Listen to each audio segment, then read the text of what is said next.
in an important discussion about the future of our city, such as the one we have today. And of course, it's a continuation of an ongoing consultation process the city has been running for many months now and will continue to as it moves towards recommendations on the long-term financial plan this year. My name is Daniel Tisch. I'm with Argyle Public Relationships. We are an independent firm that specializes in citizen and public engagement, and my colleagues and I are here today as impartial process facilitators. Our objective is to deliver a process where everybody can learn, and more importantly, that everybody can be heard. And so today we're going to do the three things that are on the slide above my head. We're going to debate how the city can balance its books and its long-term priorities. We're going to collaborate with community organizations, many of which are represented here today, and with the city and with each other. And together, we hope, create a financial path that brings us closer to the city we want. So we recognize that in this room, people come to this discussion with different levels of information, different history, different experience, different knowledge, different education. And so our first step is to try to equalize the room a little bit and get everyone on the same page so that those who are joining this dialogue for the first time have a basis of information, but we also want everyone to understand the nature of the city's challenges right now. And so to do that and to frame some of the key issues for us, it's my great pleasure to welcome Rob Rossini, who is the city's Chief Financial Officer and Deputy City Manager. Rob. Thank you, thank you. Okay, so I'm the CFO. Before I bore you and put you to sleep with this presentation, here's your last chance to get out. Sun shining. No? Okay, beautiful. Well, thanks a lot, everybody, for coming. I appreciate it, especially on a beautiful April day when the sun is shining, because I'm sure there's lots of nice, fun things to do in the city. But I'm very, very glad to see that so many people have come out on such a nice day, because what happens in this city really matters, and matters to not just yourself, but your neighbors and everybody else that calls Toronto home. So that's great. So, you know, what we do with your money really matters. We are the 6th largest government in the country. We spend about $15 to $16 billion a year. So it matters. It's your hard-earned money. And the services that we invest in matter to people because it changes lives. And it's important. And what today is we want to listen to you and hear what matters to you, what's important, what are your priorities, how we should govern ourselves. And we've got a couple tools lined up for the day to do that, including we've got a survey that's going to be running till about May 14th, and that's on the web, so I encourage you to check that out. So, we have a great city. At least I think we have a great city. I'll let you be the judge of how well we run this city. But we in a number of international surveys, we used to, land 15th in the world, 20th in the world. More and more of a lot of these international city surveys, we're landing in the top 5, in the top 2, and even in the best, whether it's the most environmentally friendly city, the most livable city, or what you see up in front of me, the most tax competitive city, best value to invest and create jobs.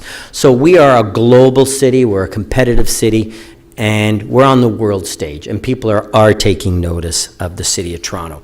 And as I said, we're economically important. We spend about $15 to $16 billion a year, so the decisions that happen in this chamber around council are important. They affect your lives, they affect jobs, they affect children's lives and seniors and everybody and all the services that we do. And speaking about those services, they matter.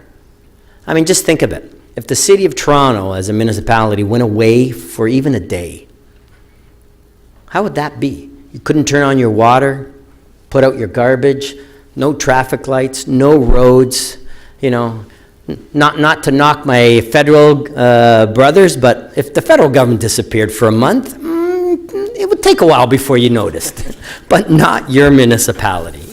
So what we do here matters to people's lives each and every day.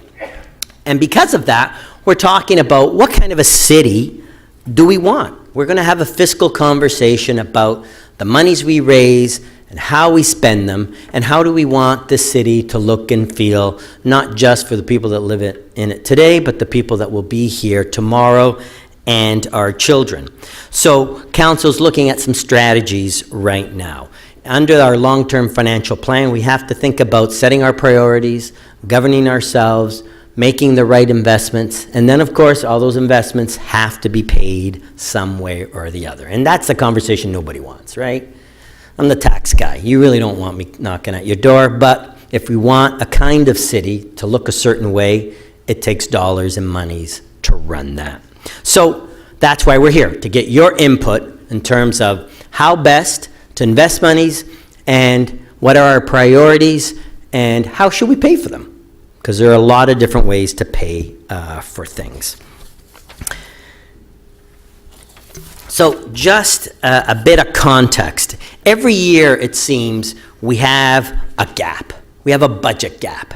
Expenses are rising faster than revenues, and we say, oh my God, Rob Josie, our Executive Director of Financial Planning, who runs the budget process in her team, says, fix it. Why? Why do we have this budget gap? Well, there's a number of reasons why. Spending and spending wishes and the things that people want and council wants, those expectations are rising. And they're rising faster than our ability to actually generate money. And here's the $64,000 question or the problem. People want more services. We need more affordable housing. We need more monies and investment for anti-poverty. We need more transit, lots of transit. We need to fix our roads, but people also want low taxes. And that's a little difficult to do in a big burgeoning city like the city of Toronto. So balancing our budget, we've been doing it every year because municipalities have to have a balanced budget. We don't run any deficits, so it's balanced. But we've been doing it sometimes on some what we call bridging strategies or unsustainable measures. Take monies from reserves, take monies from prior years, defer things, phase them out 4 or 5 years.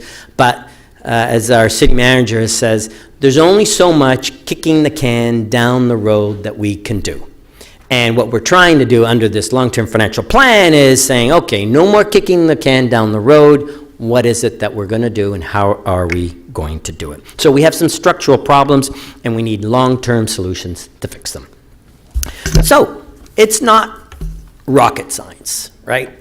Because if it was, I'm too dumb, I couldn't do it. So to balance the budget, what is it we got to do? You either got to cut spending or raise revenues. To do that, then you get our balanced budget and you get the city that you want. Nobody likes cutting spending, but we know that we always, as an organization, need to get better. We need to get leaner. We need to make sure that we deliver quality services in an efficient, effective manner. So that goes without saying.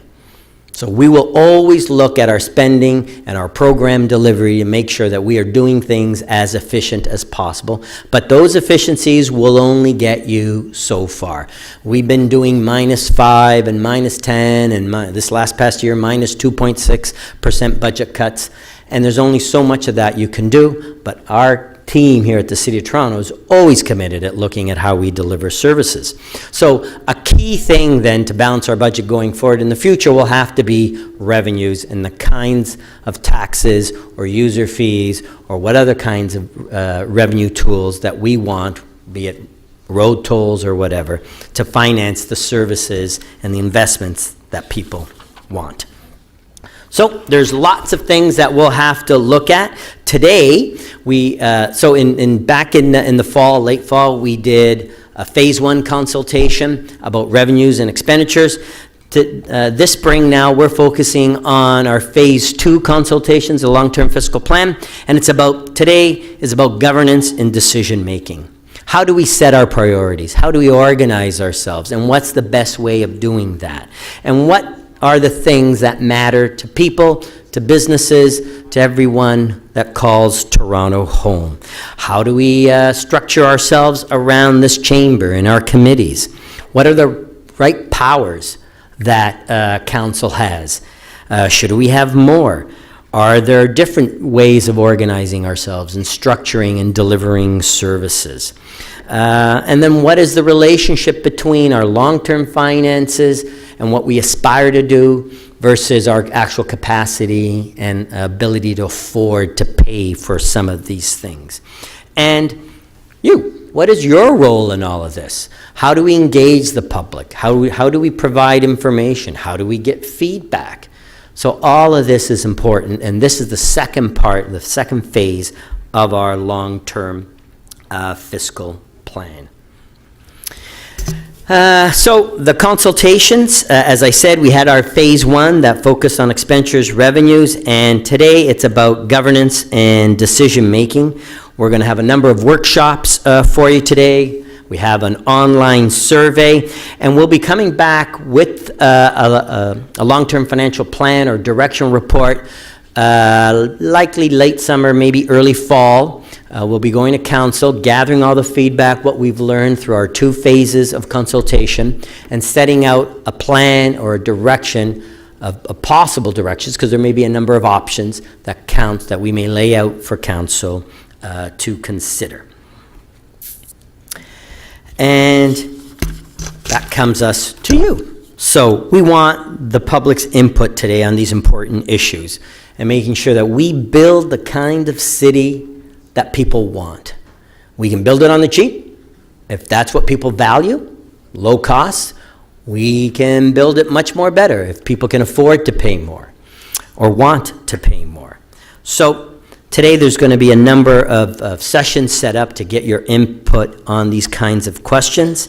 We have a website, investinginto.ca, and then also toronto.ca/LTFP, which stands for the Long-Term Fiscal Plan. I encourage you guys, everybody, to look at those, and you'll get more information. We also have a Twitter and Facebook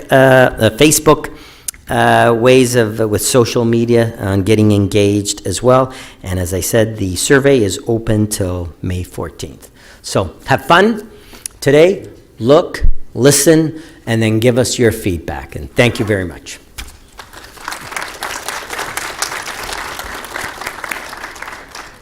Okay. Thank you so much, Rob. And so what I want to do now is just kind of walk you through the structure of the day to sort of orient you a little bit.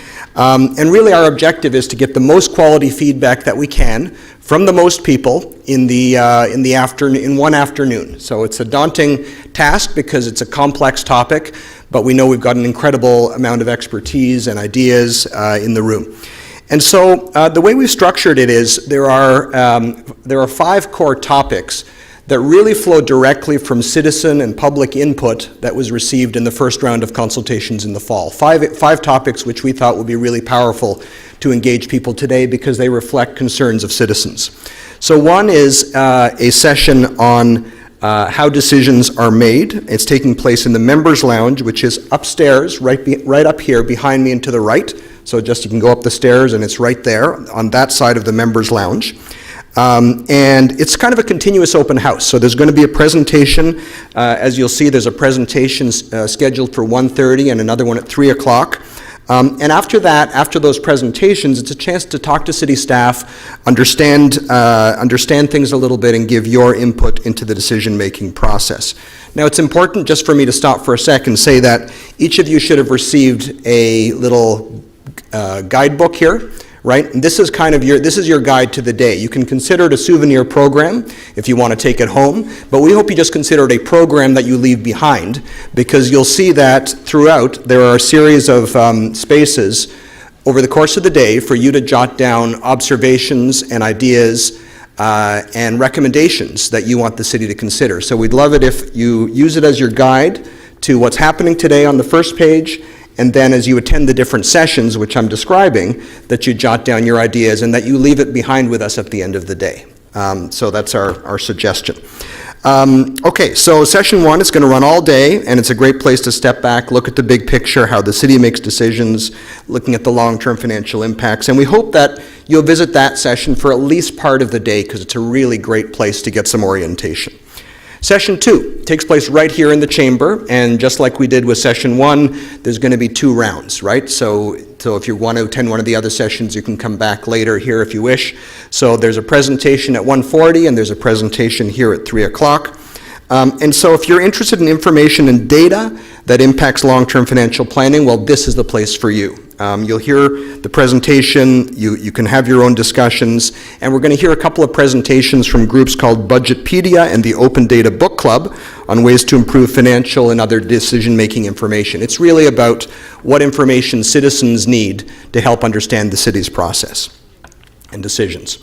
Session number 3, it's called Public Engagement. It's kind of self-explanatory. It's how we can better engage the public on financial questions. And so that's in Committee Room 1, which is downstairs on the 2nd floor. And again, you'll have the opportunity to work in small groups and explore ideas. Session 4 is called Balancing Priorities and the Books. Now, if you want a few fireworks, if you want to be part of really interesting debate, whether as a participant or as a spectator, this is the place for you. The council chamber will be a little duller than usual today, but the heat will be in Committee Room 2, because there's going to be an intro at 1:40, and then we have 3 debates planned at 2 o'clock, 3 o'clock, and 3:30. So the first one's on funding versus vision, the second is on setting priorities, and the third is on the City of Toronto's powers. So again, we welcome people who want to join the debate or even just watch the debate and decide at the end who you think won. And so we want to have a little fun here too. Finally, Session 5 is really interesting. That's on the Members Lounge west side, that's just up here behind me. And as you go through the day, you'll hear stuff that sparks an idea. Perhaps it's from someone else, perhaps it's something that you put together with an idea of your own. Well, our suggestion is that you go and visit that spot at least once over the course of the day, because it's called Pitch Your Best Idea.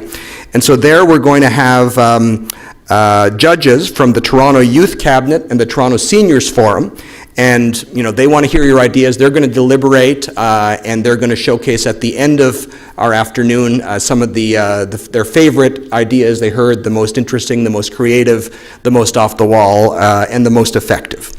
All right, there's going to be a break at 2:45, and so that'll be a chance for you to switch sessions. And we also want to say, feel free to stay as long as you want in any session. You can spend the entire afternoon in one session if you want to, or move around. It's completely up to you. Finally, we hope you will join us at 4:15. We're all going to come back here to the council chambers. There's going to be a closing panel. You already heard from the dynamic Rob Rossini. Josie Levita, who's the Executive Director for Financial Planning, will be part of that. Chris Billinger, who's Executive Director for Social Development, Finance, and Administration. Actually, I have a slide to introduce them all to you. And Michael D'Andrea, who's Chief Engineer and Executive Director of Engineering and Construction Services. And so you see the question they're going to be considering about the ideas and suggestions that they heard today that particularly stood out, and their perspectives on improving governance, decision-making, and or long-term financial sustainability. So these folks are key decision makers. They're going to be walking around and listening to you, and we'll look forward to their thoughts and their perspectives at the end of the day. And of course, you won't want to miss the presentation of the ideas of the day from these Toronto Youth Council and the Toronto Seniors Forum. Even more exciting than a Leafs game, folks. All right, so a few conversation guidelines. Our goal is really to hear from you, and it's your meeting. We want you to feel free to do all the stuff I had on that first slide, to debate, to collaborate, to create. We do have some basic suggestions, though, that we respectfully put forward to you, and they're the 3 C's. Number 1, be candid. Be really candid with us today. We can handle the truth. Everybody here should be able to handle the truth, so we want you to be frank. This balances, though, with suggestion number 2. Please be civil, okay? There will be people who disagree, and especially if you sit in the debates, you'll probably have dramatically different perspectives. But one of the great things about Toronto is that we can all get along, we can be respectful, we can really listen to each other, challenge each other, but fundamentally, let's keep it civil and remember that we're all on the same side. And finally, please be concise. There are a lot of people here today. We want to get as many views as possible, and so there are enough long speeches that happen in public places in Toronto. Let's keep this a thoughtful dialogue and respect one another's opportunity to be heard. So I want to thank you so much for coming to our opening session. I hope you enjoyed the day. There are elevators here, and there are elevators that way to get to some of the other meetings. And of course, if you want to be part of session 2, that's going to be right here in the council chambers. All right, so in closing, let me just say thank you and have a great afternoon. We'll see you at 4:15.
But they're each going to actually come up and present, right?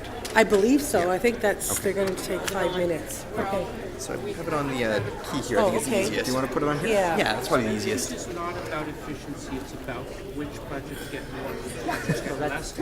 No, today you're asking the general questions. No, you can talk about it all the time. I will talk about it all the time because that's all I'm ever going to talk about. But there was no, it's not okay, because there was no session in which that. So now there's a password on it. You It's did a detailed Toronto line by 1. line on just let me see. revenue. You did not do a division by division question on expenditure. And you're going to need to do a third round of consultation. Because in the first round, no. efficiency side of the expenditure question, It's not you did reading not it do yet. a Just a division sec. by division, the same level of detail as you did on revenue. Where is it? No, I don't think that was it. It should be like Kingston. Oh, yeah, you're right. Okay, sorry. You haven't done that in the first round. So you I'm going to have a third round. USB. That was the main purpose of this entire process. No, there's always an opportunity. Anybody can always answer a question you wasn't asked. But I didn't get that question asked to the broadcast. I don't think we need to turn it. Hello, how are you? I just want to ask you one quick question. Sure. These here, okay, all of these ones seem to have discussion, but this one is debate. Or no, okay, these are discussion, right? Yes, yeah. But these just debate. So does that mean we just sit there and listen to them debate? Or you can join the debate. So Okay, they'll be all looking right. for people to step up and, So they're looking and be for part of, input yeah, on that. totally. All right, yeah, it just wasn't clear in the way before. Yeah, okay, good. Sure, okay, give me one, it's that one? Yeah, it's that one. Support? Do you want me to load it up? Yeah, while go you- ahead. Yes, sir. So, Members on, on the it's stat right side, up there. Council chamber is Right here? This is the council chamber. and pretty room 1 and 2. Yeah, they're on the second floor, so you just take the elevator down. It's kind of disorienting you people. This is up. We're now up, so just you got to go down to the council chamber. So the elevator's there or on that side. Okay, perfect. So this is the actual financial instrument. Okay, and that'll happen here. Here. Okay. By the way, who made this logo? Sure. Why do you ask? It's a really good logo. Do you? I'm, 'Cause it's I'm the guessing. map of Toronto, that's why. I'm guessing it's. That's why. It's either a member of our team at Argyle or City of Toronto, Okay. or some collaboration between the two. Well, if you ever Thank find, But if you ever find out who it is, give my compliments. Okay, I will. No, I because will. you see, once in a while you see like a really good logo. Yeah. I know why. Just sell those. Like, Yeah. FedEx has one. Yeah. With the arrow, yeah, the arrow, was genius. yeah, it takes So, a while. and this one was just like, that's why it looks really Thank you for the feedback. Sorry, I have to go in through the kind of the. That's okay. the Did you find Explorer. I gotta open this guy first. Oh, I see. That's all. Oh, okay. Yeah, it's secured, so you have to. Now you are up on the big screen, so I hope that's okay. Yeah. Yeah, there's nothing in there. People can see. Just letting you know. No problem. Yeah, there's nothing in there. Confidential financial. Why is that?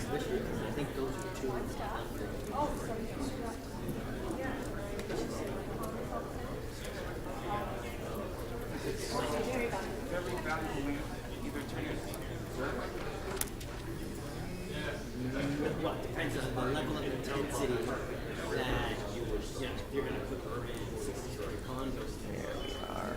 Perfect.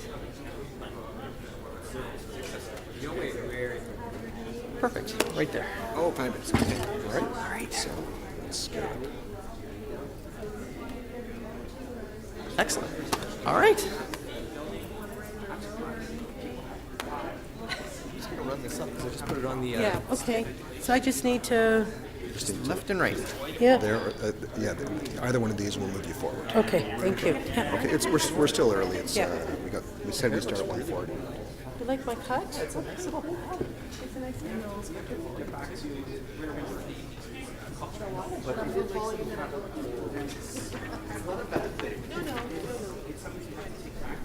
I'm just gonna get some coffee.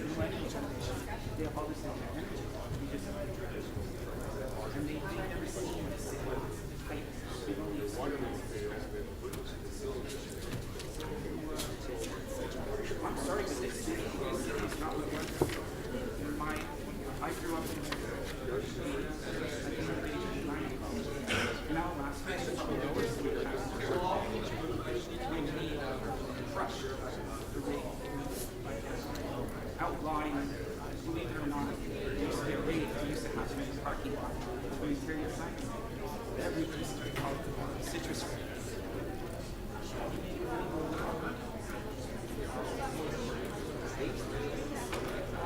Well, there's a new version of it. It's called Citrus.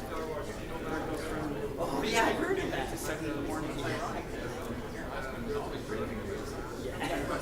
it's crazy. So like we just have to modify and turn them around.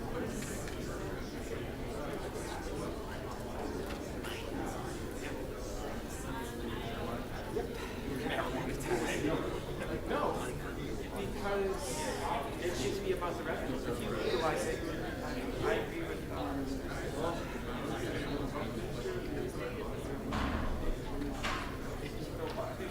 if you legalize it for the sole reason for creating tax revenue, legalize it for one reason. Oh, sure. That's right. They're have a better reason, but at the same time, why not? There should be some element. I mean, it's very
Oh, thank you very much. If you want me to, I will.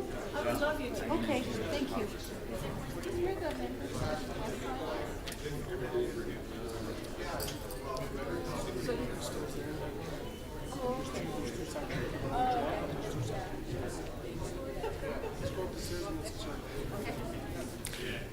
Where would you like to find yourself?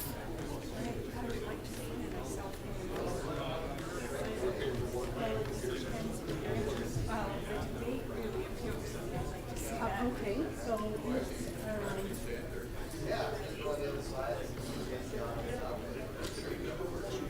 it's committee. So actually go, take the elevators up, the main elevators, take it to the second floor, and then there are two committee rooms that are kind of in the ground part. Committee room one first, and the second. I'm sorry, get around. Okay, on the second floor.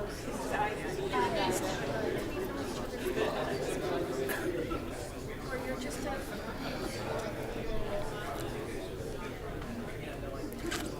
don't think so.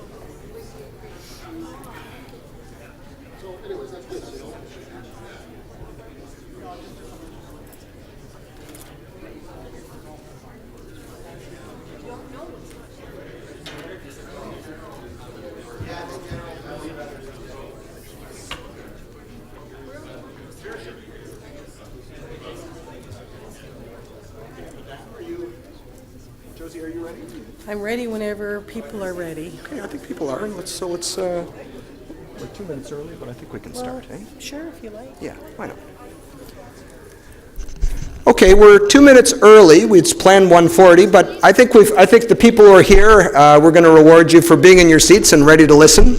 And so we're going to have three presentations. First, we're going to have Josie Levita, who's Executive Director of Financial Planning. You see her name up there on the screen. And she's going to share the City of Toronto's perspective on financial and other decision-making information that's provided to council and to citizens. Then we're going to hear from Richard Pietro, who is with the Open Data Book Club, and then finally from Henrik Beshman from Budgetpedia, and I think you'll really want to hear all three presentations. Afterwards, we'll invite you to go up to the top of the room there, just on the very top row, behind the last row. There's some tables set up where there'll be an opportunity to have some more intimate dialogues, facilitated dialogues, to give your feedback. And again, we'd suggest that you jot down notes and ideas in your workbooks, since that's really the key in terms of giving us feedback today. So it's my pleasure to introduce Josie Levita, Executive Director of Financial Planning for the City of Toronto. Thank you. Good afternoon, everyone. Welcome to City Hall, and thank you for taking a seat in City Hall today. We are privileged to be here today to share with you, particularly in this session, our financial and decision-making information that we use. As you know, the budget and how City Council makes decisions around the budget is a fairly complex set of information, whether it's the financial piece or the other elements that go along with it. So I'm going to be your tour guide today. I'm going to walk you through a little bit of a journey that we've been on and share with you where we've come from, where we are today, and what we're planning as we move forward. So with that, I will start. Okay, so a few years ago, we found ourselves challenged on many fronts.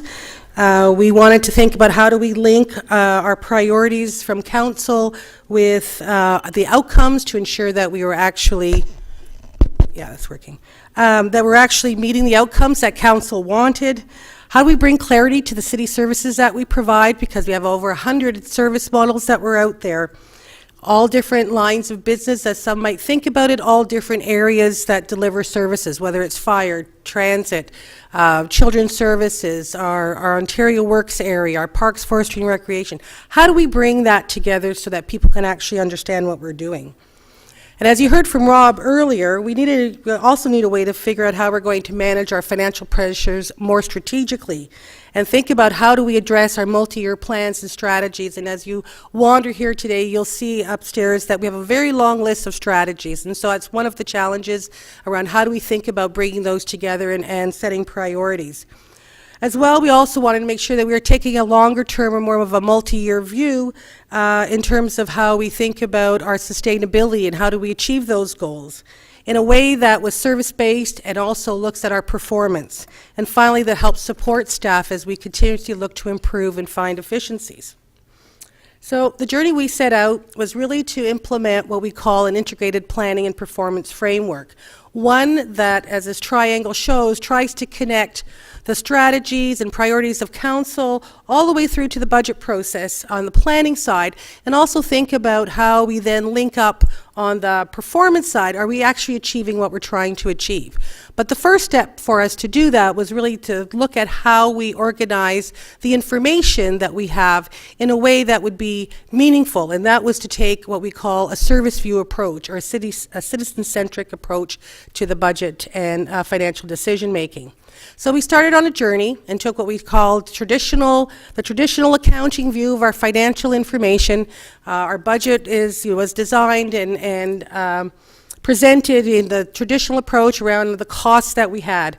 And it was very important for us to actually be able to translate that into what we call the public service view, or what I call today the public accountability view, so that it was non-geographic, non-bureaucratic, and was actually public focused. And with that, we actually went through the entire city, all our city divisions, all our agencies, and created what we called a program map. We started a service mapping process, which today is best practice. We started this back in 2007 and actually established what are all those services and activities that the city provides so that we could actually have information that's actually organized along these lines. With that, we actually created a service profile. So it's not just what are we doing, but it's the who, what, where, when, how, and how well. So we created what we call a service inventory that actually identifies who are the customers or clients or residents, businesses that we support. What value are we trying to actually achieve through the services that we provide? And how well are we doing that, setting out service objectives and targets and performance measures to help support that analysis and evaluation.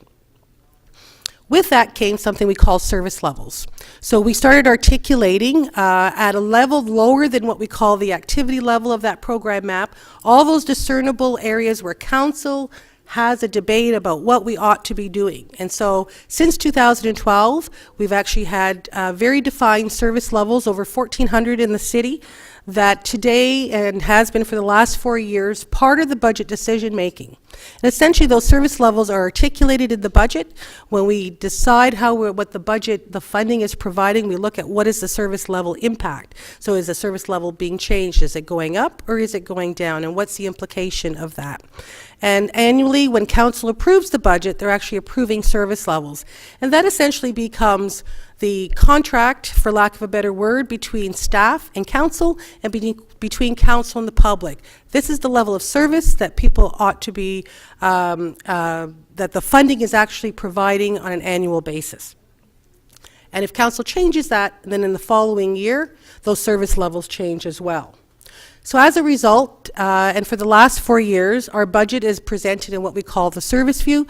What you see today is a budget that identifies by area, which we call the program area at this point in time, a budget that has its services, its activities, it identifies the financial costs associated with delivering those services, the service levels that are associated with each of those services and activities, the complement, as well as the the performance to try to assess that. So today, we are in the, proudly say that by the work that we have done, we've got over 160 discrete services that we deliver at the city and are using this service view on a daily basis. And so this service inventory that we've created is actually being leveraged in other ways. So we've created a performance inventory, which is essentially our performance metrics that are aligned to all our services and activities, our user fees that are also aligned to those services and activities, service-based budgeting, which is just what I've talked about.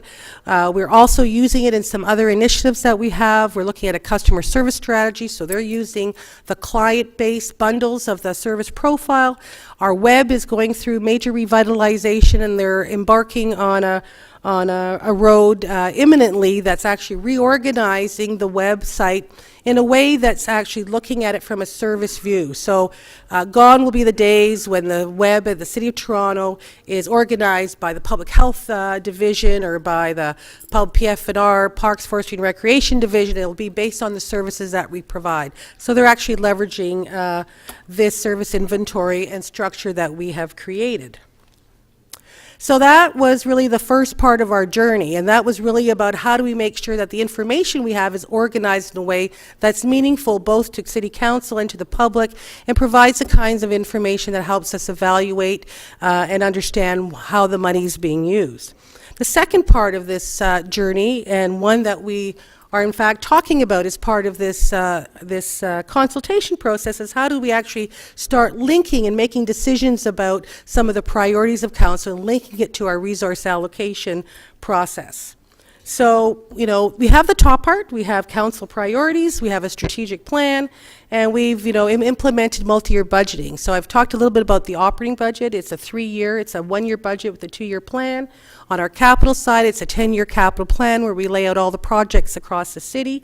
But the piece that's missing is that middle piece, some form of multi-year planning or what we call service planning to help link those things together.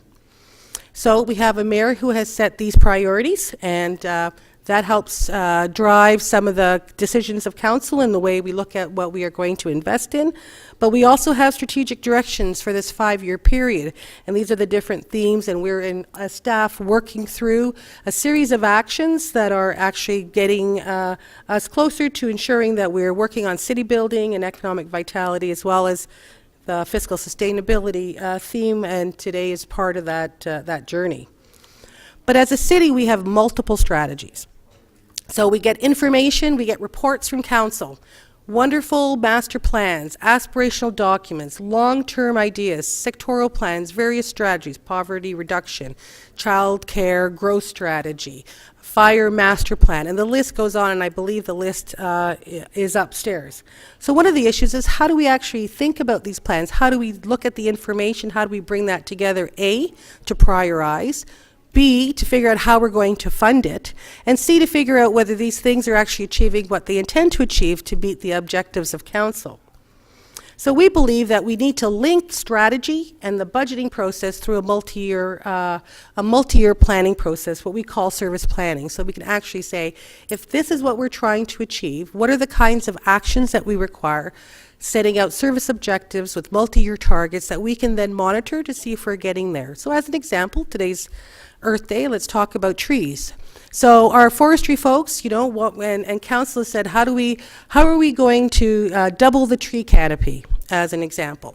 So they've set out an objective that by year 2050, they want to double the tree canopy.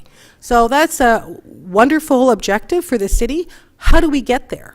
So the idea here is that we actually set some objectives around how do we, in a shorter period of time, say the next 5 years, move along a continuum that says, today we have about 17% coverage, but we need to get to 50% coverage. It's going to take us until 2030 to get there, to actually take action to get us to a canopy of 50% coverage by 2050. So we incrementally need to add to our coverage by some percent year over year.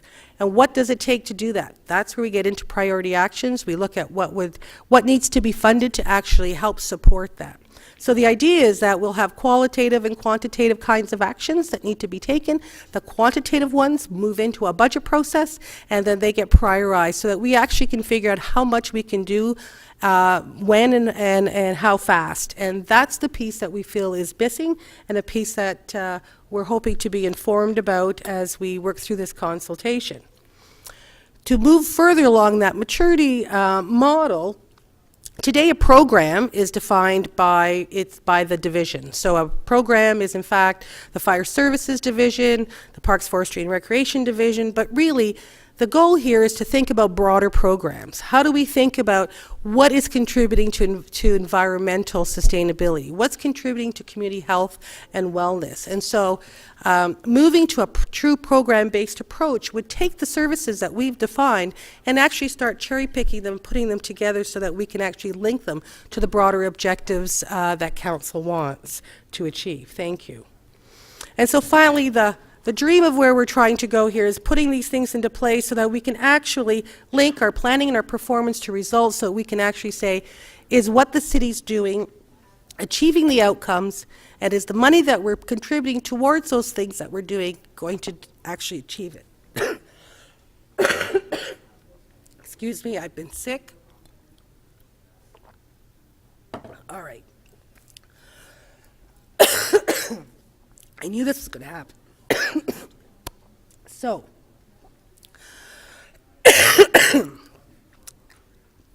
the journey that we've been on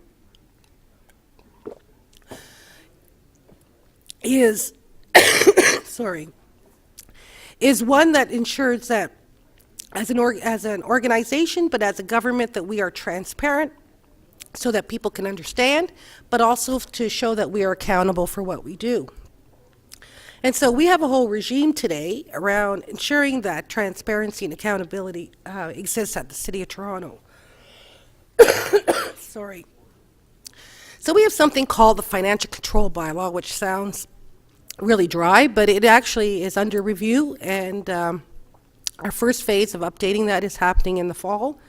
But it sets out the parameters on which we govern ourselves, and Council makes decisions about our finances, both through the budget process and in year as well.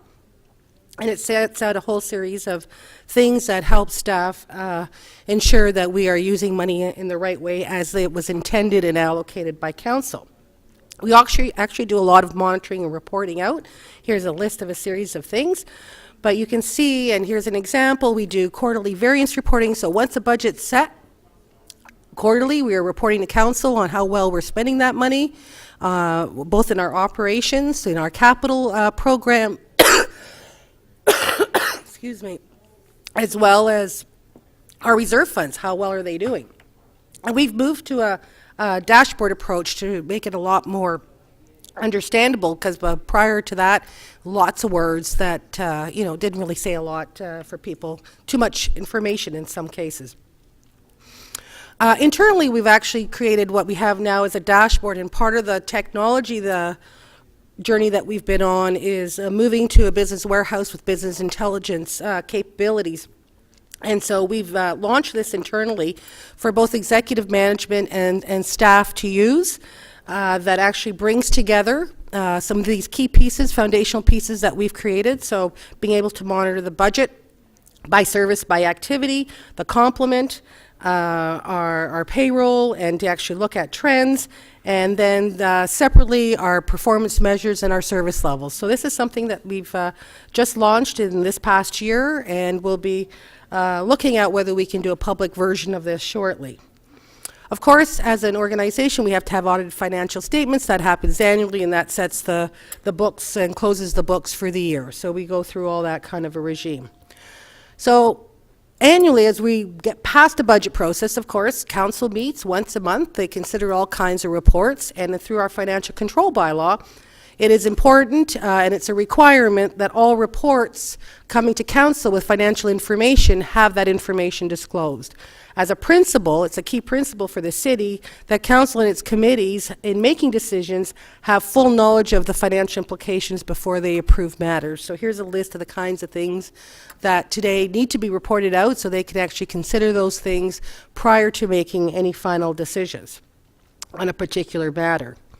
And so every report has what we call a financial impact statement that actually has to put up in front what are the implications of that. And clearly, trying to be sustainable about that is really the key issue.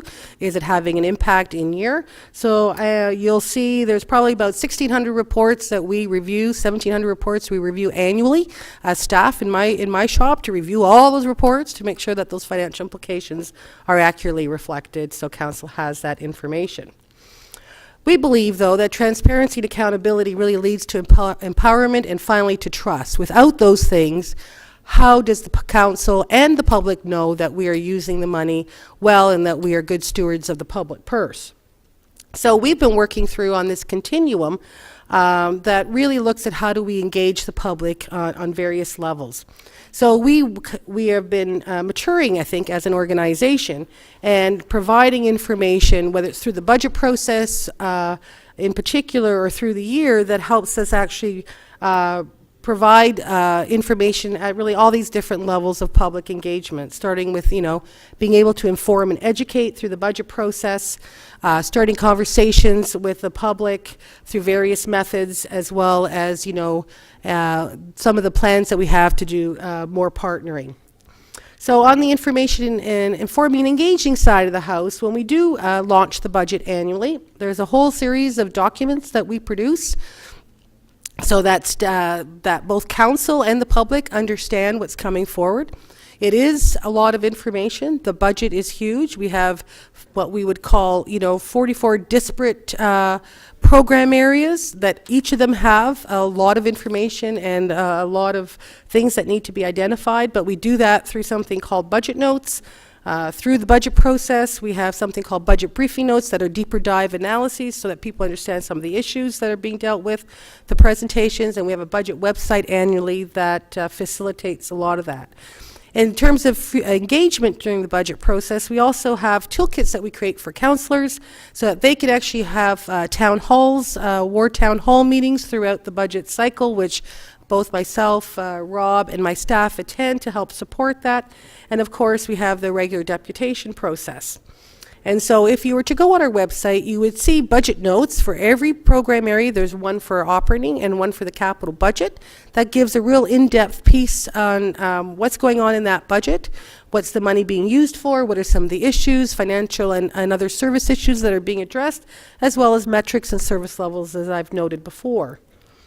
And so it's really important for us that some of these materials that you will find on our website actually help not just with the education, but also with the engagement part. So whether it's infographics, some storyboards, as well as just your typical written materials, they're provided. And we've also added to our mediums with little short budget video boards that started off as whiteboard things, but they're really to help provide snippets on key issues that we come through.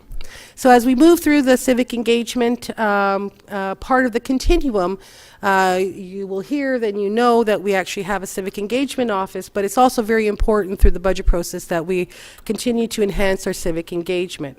One of those things that the city is doing is participatory budgeting. We're starting the third year of a 3-year pilot in 3 neighborhoods in the city, which will be evaluated this year to see how we actually roll that out across the city. The city's open data network, we actually contribute to that, and in fact, we are continuing to improve the type of data we have. I am pleased to announce that for 2000, we have just or about to just post the activity information, the next layer down of financial information on that site to help support our open data folks.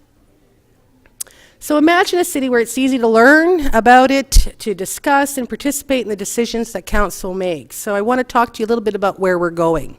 So we've been on a journey through this project called FPARS, which helped us develop the first part of what I've discussed with you, the service-based budgeting approach, and now we're entering into phase 2. And our key objective there is really to take the foundation of work that we've created and to apply new tools and bring new capabilities to the city, not just for the finance folks, but also for all city divisions, that they can actually start mining the huge amount of data that the city produces, and that we can actually access it and transform it for various purposes, whether it's for telling stories or it's problem solving, and to share those visualizations. So the journey that we're on in this part of the project is we have 4 deliverables. So the first is for those folks who know about data.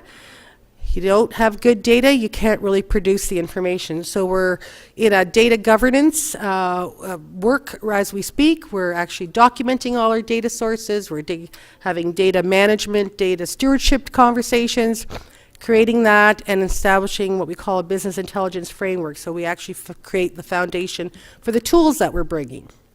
So this is where the city kind of sits at the moment. We've been on this journey around our maturity, because really the data is to help us with analytics and reporting. I think it's pretty fair to say we're about in the middle as we move away from standard reports, and now we're into business intelligence pieces, and we're on the journey to move towards predictive analytics, modeling, and optimizing data so that we can actually visualize that both for ourselves and for the public. So lots of data. And really, I think disparate data sources really limits our ability to be innovative, and I know that it confuses citizens. So part of our journey is to really identify all those data sources and bring that together to see how we can then use it, overlap it, so we can understand issues that we have and bring more clarity to our problems and bring more information sharing to the public. So the second part of our deliverables is really looking at how do we go into those data sources and automate our ability to actually go in there and report out. So that's kind of the second part of our, once we have everything documented, things are cleaned up, we understand the process, the data governance is in place, then we're bringing in the technology that we can actually transform the information from an automated perspective. That will then help us with some predictive analytics. So we're bringing tools to the city so that we can actually do forecasting of all sorts and more analytics, both sort of backwards looking and forwards looking modeling to help the city understand its issues from historical information and how we prepare for the future. And then finally, you know, we're looking at how we are going to visualize our information. So for those of you who may follow this, there are lots of best practices, particularly in the US, but Canada's coming along nicely. So here are examples of what's going on in some of the key cities in the US where they have brought data visualization to the fore.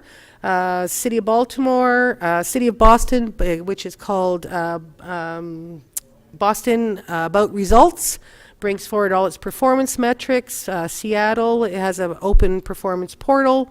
The City of New York is on a various journey. They've started off with something called Checkbook, which is just their financial information online, but they also have been in the world of big data and innovation. And so, you know, for the City of Toronto, we're trying to get there too. So at the moment, skipping around, you know, we have the one in the middle, but this project is to bring data visualization tools. So we're in that journey. In the next year or so, we'll see a lot more coming forward for the City of Toronto. Because at the end of the day, we believe with better information and tools, we can be empowered to provide innovative solutions to civic issues and achieve better results. So thank you all.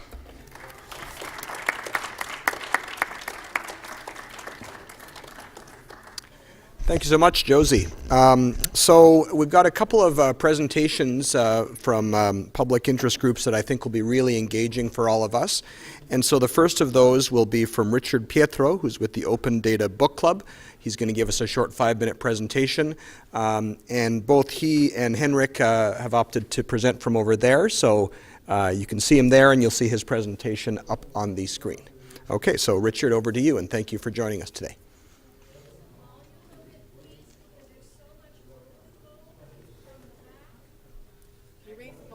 Raise the volume. Okay, can we get volume up a little bit? Thank you very much for that. All right, testing. My name is Richard. Is this loud enough? Yeah. Is this loud enough for other people? All right, let's bring it up. How about like this? We're golden? Okay.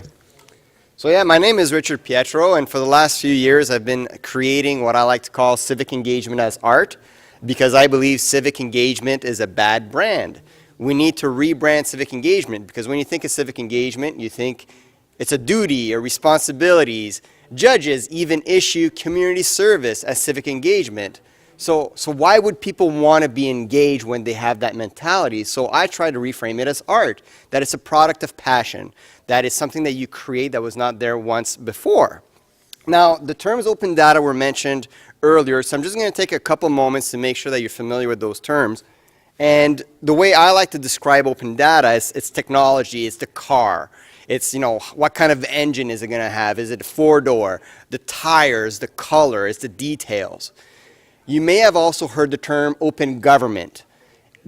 Open government and open data are not synonyms. They work together, but they're not synonyms. So in this analogy, I like to call open government as the driver. How fast are you going to drive the car? Where are you going to drive the car? Are you going to maintain the car, right? It's the people. It's the people that are in this room right now. So based on that premise, the City of Toronto does have an open data catalog. Here's a quick example of a quick sort of page grab of some of the data sets that are available. And a data set is something that has to be machine readable. An Excel file, or an XML, or a JSON file. I'm getting into technical language here, but basically it has to be a file that a coder can use. A PDF is not an open data file or an open data set. It takes a lot of work. And what we've been doing at the Toronto Open Data Book Club is essentially looking at an open data set and thinking of it as a crayon. With this crayon, what can I draw with this? I can draw a house, I can draw a car, I can do a number of different things. So we try to see the potential, we try to bring the creativity around open data with the Open Data Book Club.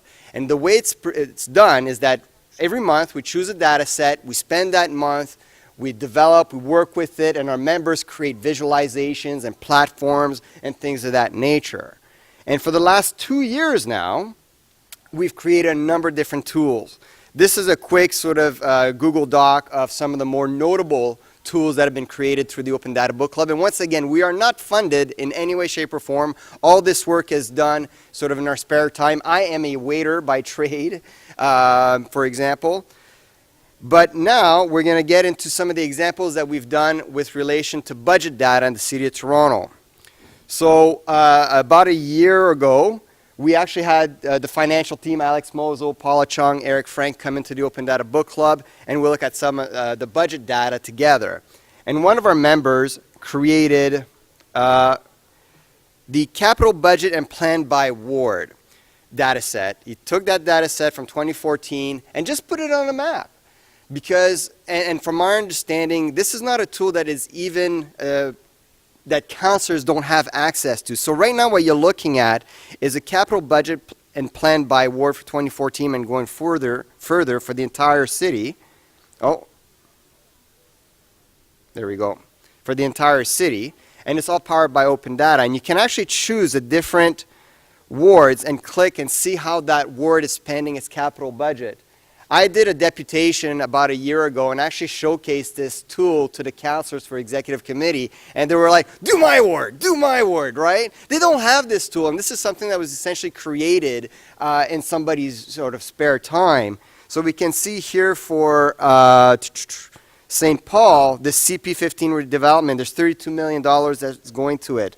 There's work that's being done at Yonge Street south of Eglinton, $7 million. We can mix it up, we can go around, we get a quick visualization of how the capital budget plan is being allocated. Another tool that was created as well, one of the data sets that many people don't know exists is that essentially the City of Toronto has to kind of do its taxes with the province of Ontario. And that's done through something called the Municipal Financial Information Return. So we had, once again, people from the ministry come down, work with the Open Data Book Club, give us context, and we took that essentially tax return the City of Toronto does with the province and started working with it. And this is what one of our members created. And by the way, I should mention real quick, this tool was created by Reyes and Maev. The previous tool was created by a gentleman called David Zhao, and they're fantastic people. So real quick, what you're looking at right now, this is once again dated back to 2014, you're looking at, in this quadrant here, the total expenses before adjustments by expense types. So essentially, we're looking at transit here. General assistance. And by the way, this terminology is straight out of the data set. So general assistance is a term, not that Reyes chose, but that's how it's listed in the data set. You know, the police budget is $1 billion. And you can sort of go through it all like this and have a quick look at all the expenses in Toronto. But at the same time, you can look at user fees, right? Transit is almost half of the user fees that the City of Toronto collects. We have water distribution, wastewater collection and conveyance. We also have our revenue types, land transfer, rent, investment income, things of that nature. Another thing that Reyes put together was sort of a longitudinal look as to how the taxes have been sort of flowing. So we're seeing real quick here in 2012, there's this big drop in program support expenses in the City of Toronto. But at the same time, we had a bit of a rise in, I think it's assistance to aged persons. So real quick with this data, you can have an idea of kind of like a pulse or of how the city's sort of working with its tools. And once again, all created by open data sets, provided by the city, and created by citizens. So with that being said, thank you very much for my demo. I'm going to pass it over to Henrik, who's going to go into his Budgetpedia tool.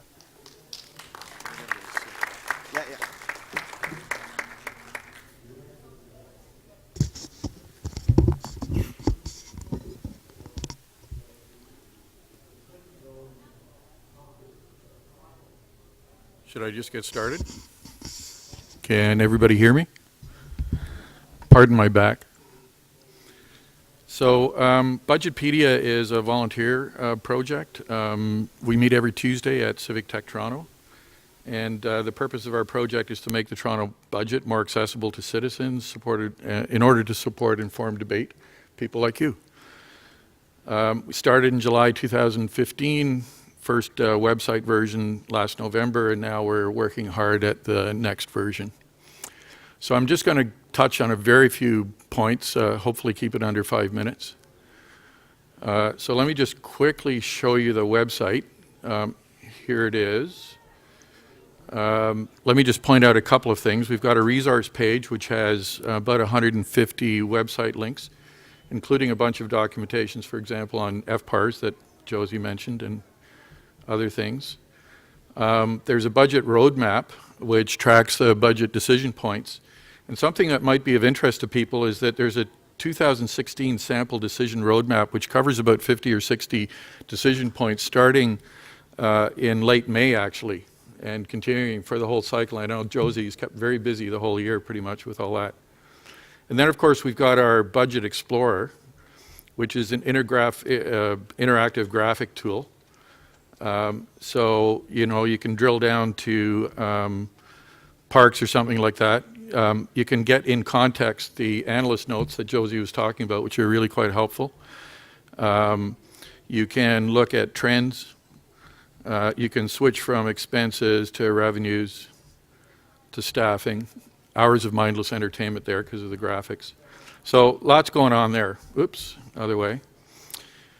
So some of what we've learned, we've created what we call an operating budget functional taxonomy. It's a classification scheme that we think gives a simple overview of the budget to make it a little easier to think about. So we've divided services into general services, citizen support services, and administrative services. So, and they're all pretty familiar, I think, most of them to people. So here are the general services, so utilities, transport services, so we're combining roads, parking, and transit there for just getting around the city. And city commons, places to hang out, basically, so parks, libraries, and various attractions. In the citizen support services, emergency services that are obviously familiar to people.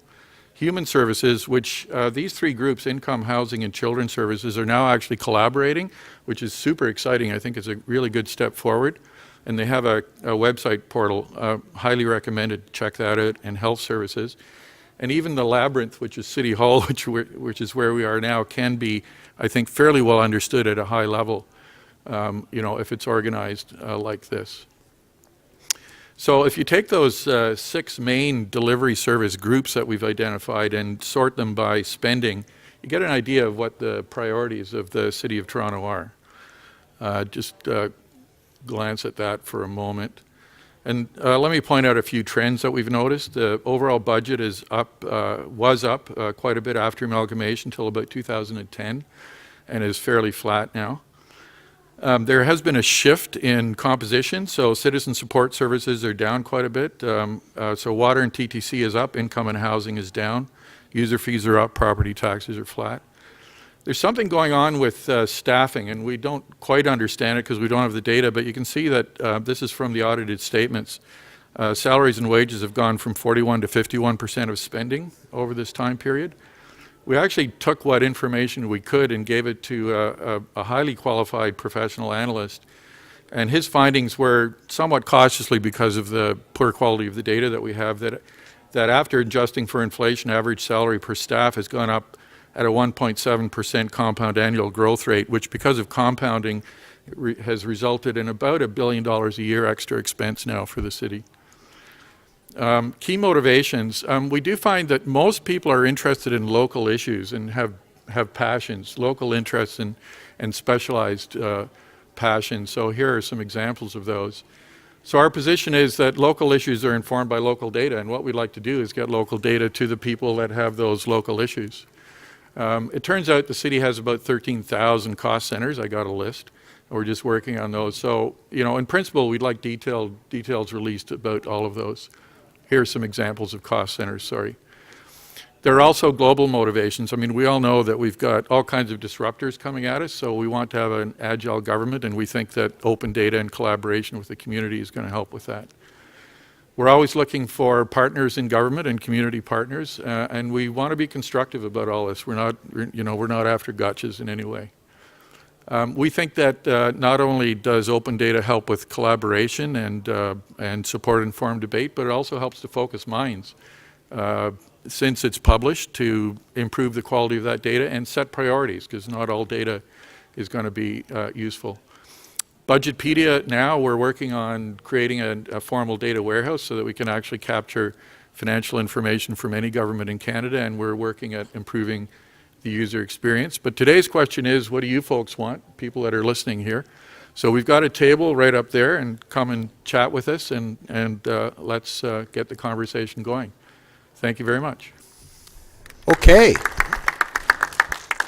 Thank you so much. I really want to thank both Richard and Henrik for adding such a powerful citizen and community leader perspective to the dialogue. And so now it's your turn. There are various tables at the back there that are going to be set up, and there are really two key questions that we'd urge you to think about. Number one, what information would help you, the public, give the city better input about financial decisions? And number two, what information would help council itself make better decisions? So we invite you to join one of the tables. I believe there'll be hosted discussions by our speakers and city staff available to answer your questions and facilitate the dialogue. Just a reminder that everything will be going at all around City Hall, all the discussions until 2:45. Then there'll be a break. We're going to start again at 3 o'clock, and so if you have any friends who would like to hear these presentations, we will be doing them again after 3 o'clock so that other people can benefit from them. Thank you so much, and we'll see you in a short time.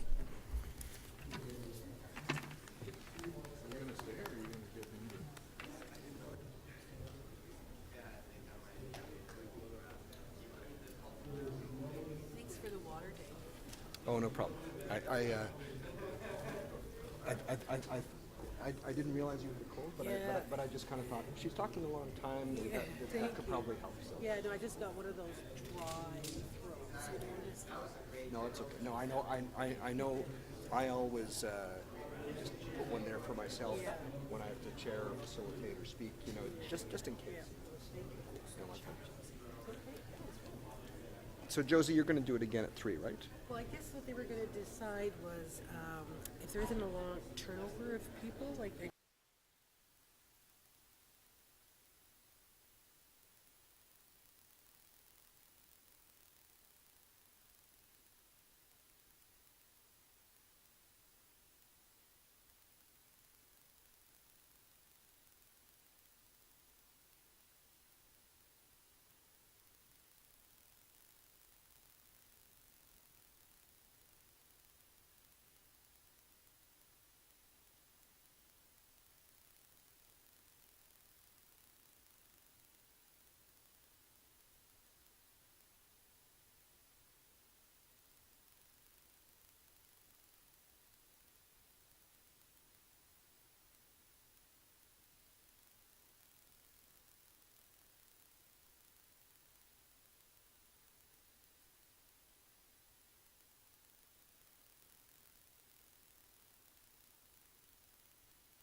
I'm with you on.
So to those gathering here, I'm assuming that you're here for the second round of financial and decision-making information. Just want to confirm.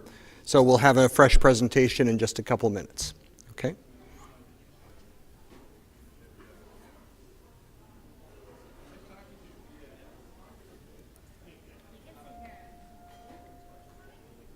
Does it actually, is his name actually right there? Oh, that's cool. That's cool.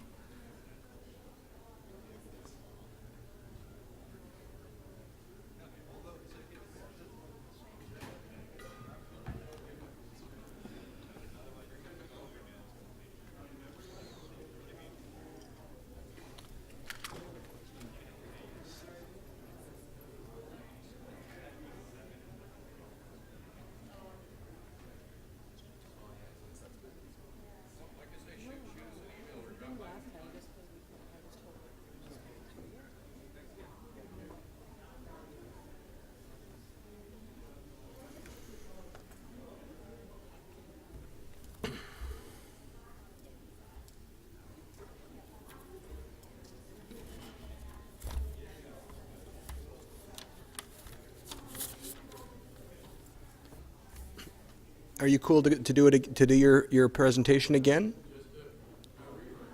All right, sounds good. You're going to take Richard's place. Okay.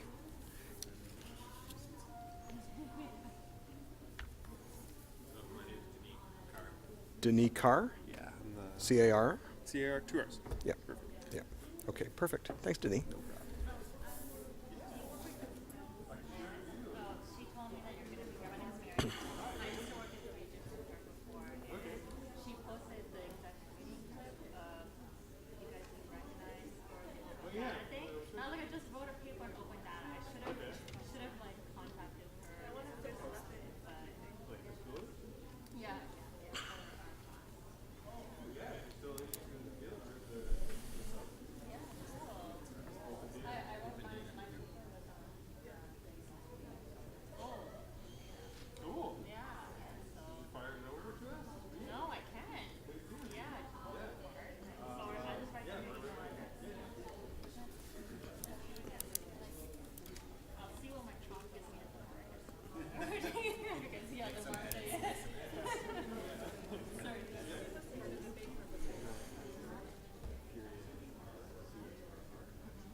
Okay.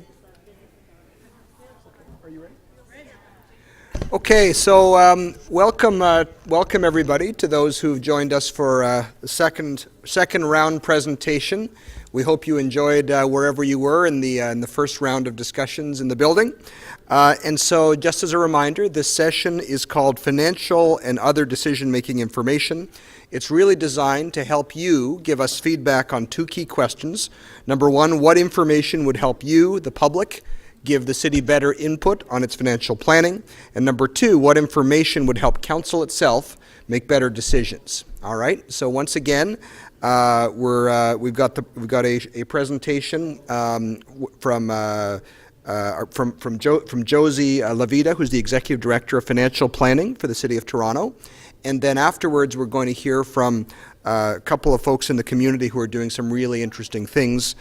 So we're going to hear from the Open Data Book Club as well as Budgetpedia to look at how they're using city data to create information sources and resources for citizens.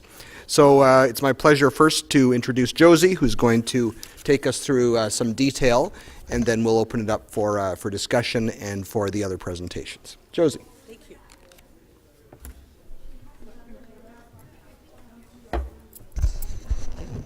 So good afternoon, everyone. I hope you're enjoying your time at City Hall and the other sessions. Today we're going to talk a little bit about the financial and other decision-making information that the city uses. So I'm going to take you a bit on a journey.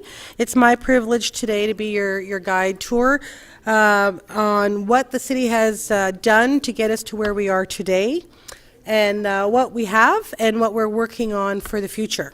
So with that, I'm going to start. So as a city, large city, large budget, lots of complex issues, many divisions, many things to manage. So we as a city had faced a series of challenges as a way to start the journey that we've been starting. One was, how do we take council's priorities, mayor's priorities, and link them to the outcomes? So how are the things that council's asking us to do actually achieving what it intends to do? How do we bring clarity to our city services, because we've had over 100 different service models? Do we have a clear, accountable, understanding way of knowing what we do and how we do that?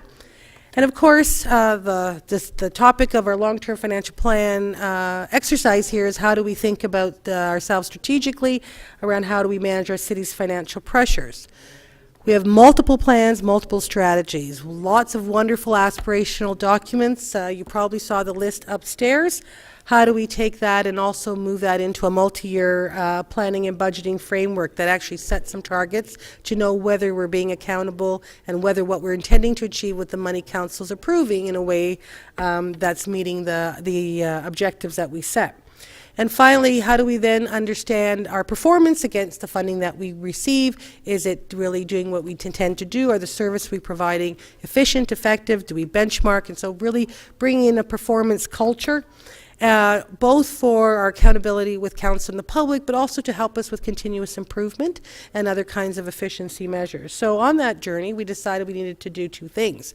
One is really to establish a planning and performance framework that connects or links our planning approach to what we do. So how do we take council's priorities, turn them into kind of a multi-year plan that we can actually execute on, fund through a multi-year budget, and then how do we set up the right things to be in place so that we can actually monitor and evaluate whether we're achieving what we intended to achieve to meet those objectives of council.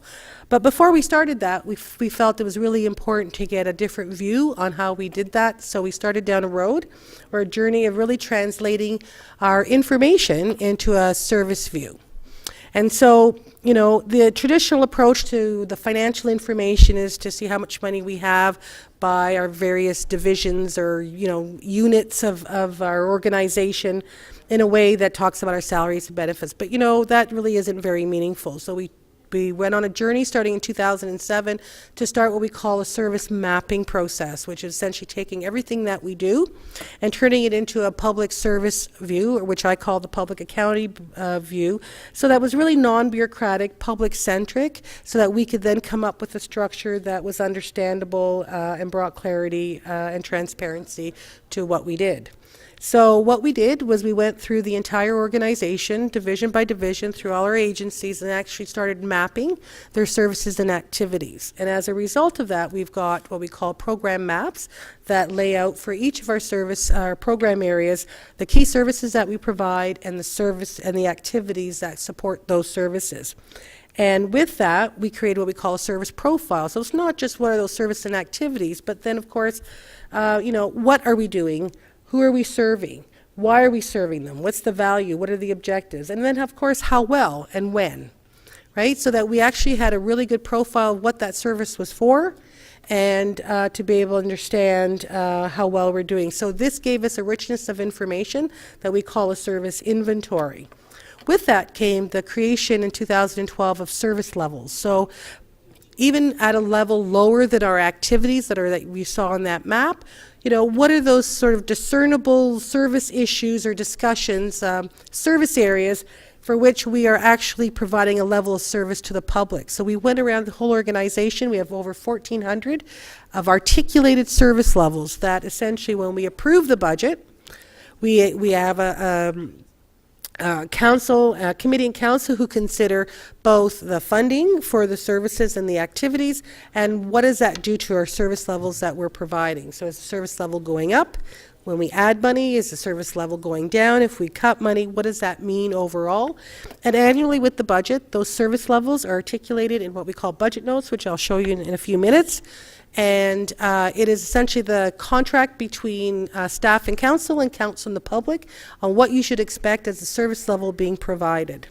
So with this effort, what we essentially have done is we have reorganized all our financial information by service and activity, all our staffing information by service and activity. We've created these service levels, and we've created performance measures that are all aligned, as well as we've linked our user fees so that we have a really good profile of what does it take to deliver that service and activity. So since 2014, we've been presenting what we call a service-based budget, or the budget in a service view, so that council, committee and council have the financials, and we have levels of detail that go beyond this, but this is kind of a schematic of the key components that make that up, so that you actually understand what does it take for emergency medical care. Well, there's 3 key activities that do that. What are the budgets associated? What are some of the metrics that go along with it? And of course, the service levels you saw on the previous slide associated with that delivery. So we have these service-based budgets. So today, well, in 2016, the city delivered over 160 services. In fact, I would say it's probably even higher now as we mature this whole framework that we have established. And in fact, we are leveraging what we call the service inventory for other kinds of initiatives. So we've created performance measures that have been aligned to each of these services, the service-based budgeting that I've just referred to. We're using it to organize other information that I'll talk a little bit about, but we're also using it in some other major key initiatives that we have around a channel strategy, a customer service strategy. We're taking those customer profiles, bundling that up so we understand, you know, what services are we providing to youth, what are we providing to seniors, what are we providing to children, and then we can organize those services so that we understand from the client or customer's perspective what's being provided. The latest thing that we've done, or that we're in the middle of doing shortly, is that we're revitalizing our web. So we're going away from a website that has all this information for a division or a program area called Toronto Public Health versus Public Parks, Forestry, and Recreations, and we're actually bringing it together based on using the service structure. So it's being used in a lot of different ways. So that was kind of getting the service view established, and that's what we have today. From the other kind of processes and decision making that's required, we have a piece that we haven't done as it relates to the planning and performance framework. So we have our council priorities, we have a strategic plan, and we've created the multi-year budgeting. But how do we link that up? And so really the missing piece so far to really bring it all together is something that we call service planning. So we have priorities that the mayor has established. If you see his website, these are his 3 key priorities, and we have various initiatives that council considers and or funds based under those priorities. We have strategic directions that have been established with actually the last council, but we have a whole series of initiatives that fall under each of these 6 directions, including updating the long-term financial plan, which is why we're here today. So all these things are underway to meet certain objectives, including the fiscal sustainability objective of this exercise. So we have those. But you probably saw upstairs we have a very long, wonderful list of strategies and plans. So all these strategies and plans, how do we think about how we prioritize them? How do we think about what comes first and second? What do we need to get those things done? So in our view, we need to have a way, to set priorities around those, because they're all very important pieces of work that have gone through council's deliberations that have been identified. But when we come to how do we achieve them, and are they intending to meet the outcomes that are set out in those plans, and then of course how do we fund them, what goes first, second, and third? So we believe we need something to link the strategy piece with the budgeting piece. And so some kind of multi-year planning based on the services that we provide is really, really key. So if you have these plans, and I'm hoping I don't lose my voice this time, so excuse me. How do we set out what objectives we're going to meet? In the last session, I used an example to give you an idea of what I'm talking about. So once again, today is Earth Day, and I'll take a forestry example of that, right? So council has said that they want to double their tree canopy. And by 2050, they want to have their tree canopy doubled. Today, we're at about 18% coverage. So we have a forestry plan that looks at how to do that. So how do we actually set it up an objective that actually says, this is what we want to do in the short term to get to the long-term objective? And then what does it take financially, and what are those targets that gets you there? So if we want to annually say, well, we need to do two things to increase that canopy. A, we need to do more pruning of the canopy we have, and we have to plant more trees. Together, those two initiatives, along with partnering with foundations and working with, private property owners to actually do their planting, if we get money of X, Y, and Z annually, we can move that bar from 18% coverage to 19% coverage to 20% coverage, right? So how do we then translate that for all these plans so that we can really understand, is the money that we're applying to it meeting the objective? How do we get a focus on what those things are to actually meet those service goals that are set out in each of those plans? Because we have many, but we just don't have enough money. And the question is, what do we do first, second, and third, and how fast? The second part that we have yet to consider is, now that we have all these services, we have what we call this program, like what you saw for a particular, in the program map, which I believe was emergency medical services. But if we think more broadly in terms of true programs, how do you take all the services that the city has done and bundle them up into higher level programs, whether it's community safety and whether it's community health and wellness, whether it's environmental sustainability? So how do they contribute to broader goals? So that's something that we're looking at, about how we actually link those things up. Because at the end of the day, what we're trying to do is actually provide the opportunity through a service view, the ability to link our planning so we can actually ensure that what we're doing and what we're funding is actually achieving the priorities and goals of council, and that we have a system in place aligned with those services that can evaluate whether we're achieving the outcomes and using the money in the right way, and being able to report out on those results. So, this has been a journey that we have undertaken for us to be transparent. It's a really important and critical priority for us, because firstly and foremostly, as members of the public service and as council, we are responsible for the public purse, and with transparency comes accountability. So I just want to talk a little bit about some of the things we have in place besides, the budget process that has that service view for us. So we have something called the Financial Control Bylaw that governs for city staff and for council how we think about what's in a budget, what gets approved, how that approval process happens, who has what authority, what requirements are for reporting and monitoring, and also something called financial protocols, which I'll talk to you about in a moment. But once a budget's approved, quarterly we go to committee and council. We said, this is how the money's being spent, this is how we're performing, this is where we see things going. So we do what we call variance reporting on our capital and operating budgets, and a whole series of other kinds of reports annually, including the expenses of council. So council gets a variance report, which used to be a Word document, a Word report. We've translated that into dashboard approach, one for operating, one for capital, so that we can actually start seeing some trends. So that actually brings a bit more meaning and a bird's eye view on kind of what's going on with the typical kind of scorecard coloring.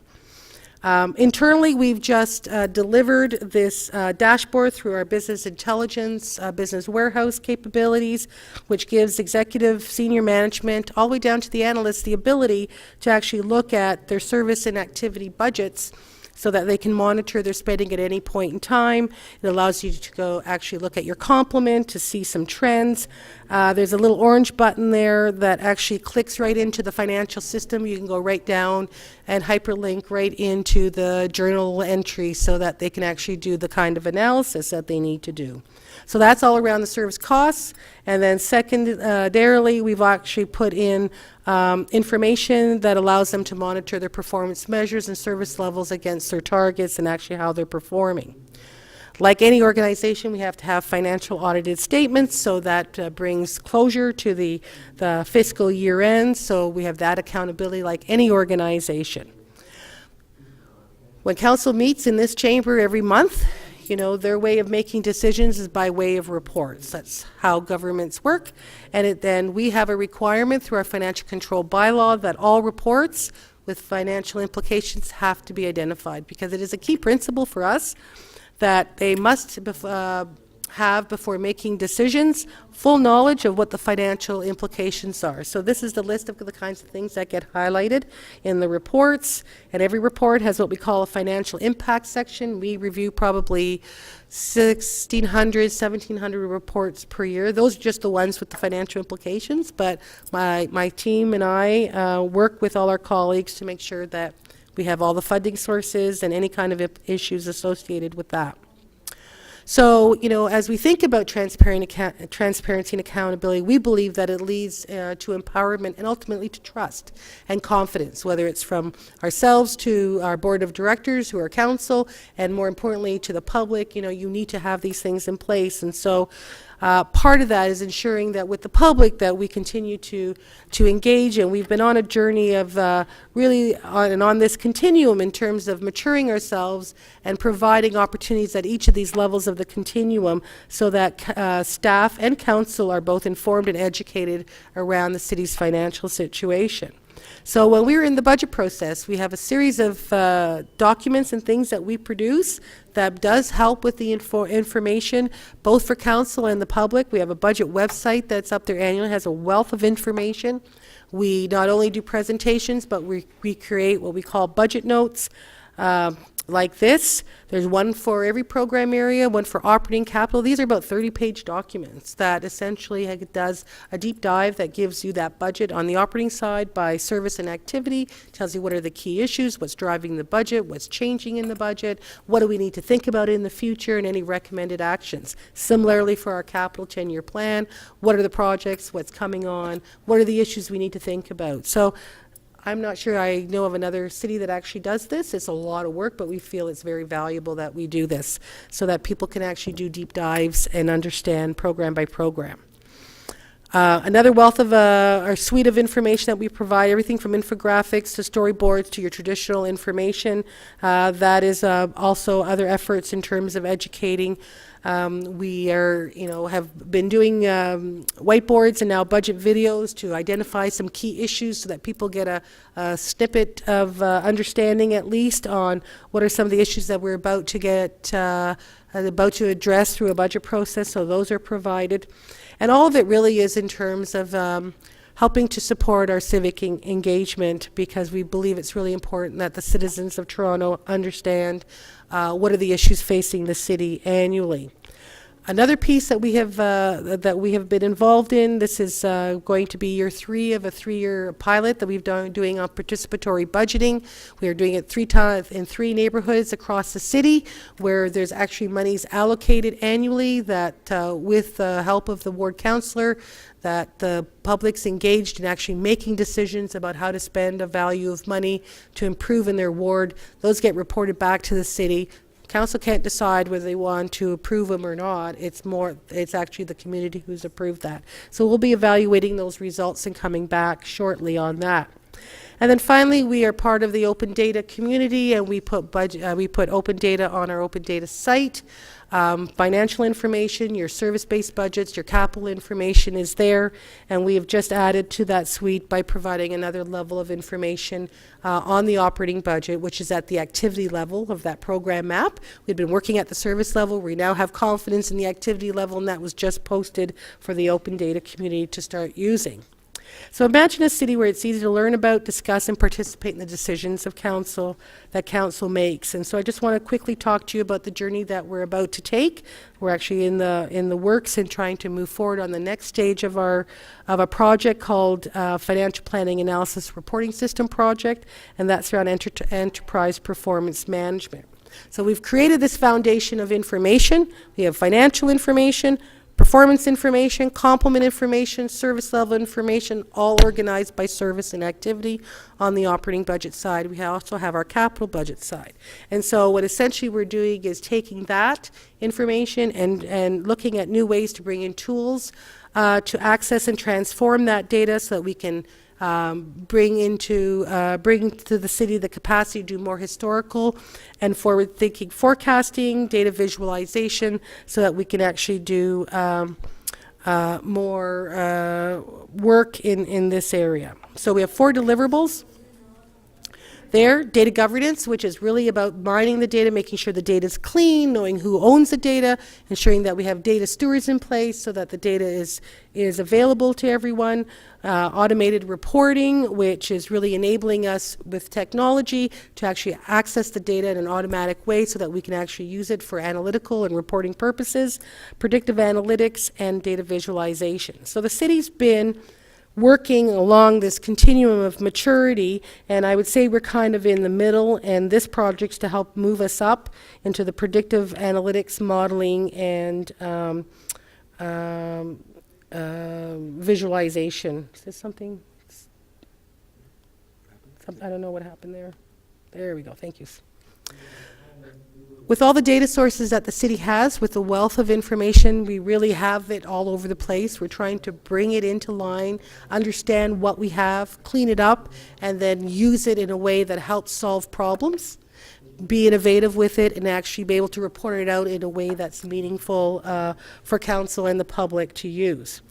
So, you know, we're out there looking at the tools to actually take the information from the data so that we can use it for reporting and visualization.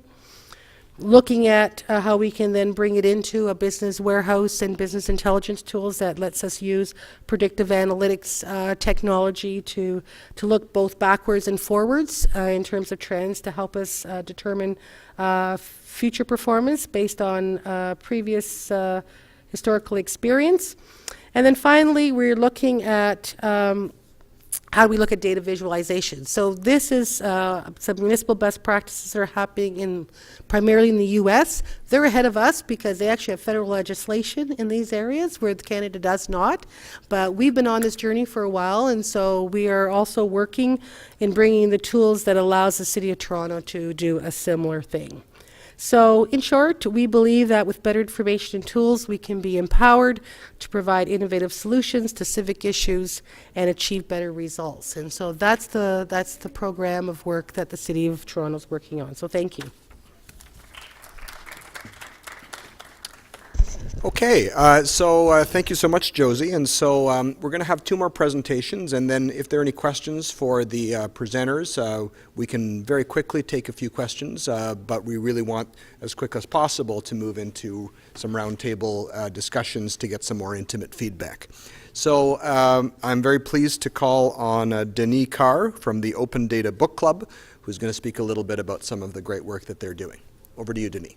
And he's right over there, just so you know where he is. Is this on? Yeah, you can hear me. So I work with it's right up there, awesome. I work with the open data team within the City of Toronto. I'm the supervisor, the leader of the open data initiative that's going on within the city. And one of the strong partnerships that we have is with the Open Data Book Club that's just being mentioned. So I want to talk about the program and just the tie-in piece with that, with the Open Data Book Club. So just curious here, has anyone ever gone to this site, the city's open data portal? Okay, so there's a couple. What it is it's a collection, it's an inventory of all the data sets that the city has made public. So you can see in there's 311, there's information about transportation, there's Bluetooth data about how traffic flows are going through city highways and infrastructure. But I also really want to talk about right now, because we're talking about visualization and utilization of this data inside the community. And there's a community group that goes on meetup.com. Put your hand up if you heard of meetup.com. Yeah, so a lot of groups coordinate activities through meetup.com. So this group has been together for over a year. And what they do is, like instead of Book of the Month Club, so looking at a book and reading it with a group of people and then reporting on it the next month, they do that with a data set. So they look at a data set, spend a month playing around with it. Richard, who was here earlier, described it as they use data like a crayon. And so they draw all the possibilities that can be done with a data set. So they're really both a data analytic and artistic community that uses open data sets and sees what can be done with them. And it's interesting, from our perspective, working with the city, to see how communities are using the data, the questions they have about it, the insights they draw on about the data sets to help us improve, one, the data sets themselves, but help us dream big of what can be done with these data sets and interact with the community and their learnings. So just want to This is just a Google Doc that they created that has just a list of some of the high-level visualization products and web apps that were built by their community over the years. So things about the Toronto budget, which I'll just go into in a second. Things about like expenditures that MPs are doing, 301 Toronto, Toronto Library. So they've built applications and visualizations around these data sets. So let's dive into a couple of them. So this group, we had members from the City of Toronto come to the Open Data Book Club, present them with data sets and say, hey, this is our budget data. We want to offer it to your community and see what you can do with it, what you can visualize with it, what insights do you see. And a couple of the products that came out of it was this looking at capital budget plan by ward. So if you've looked at some of the budget information, you've been able to see that it has a detailed breakdown of capital and operating. But what this group did was they wanted to look at specifically, because they noticed their community members are really interested in local issues. So how does the budget break down locally by their ward?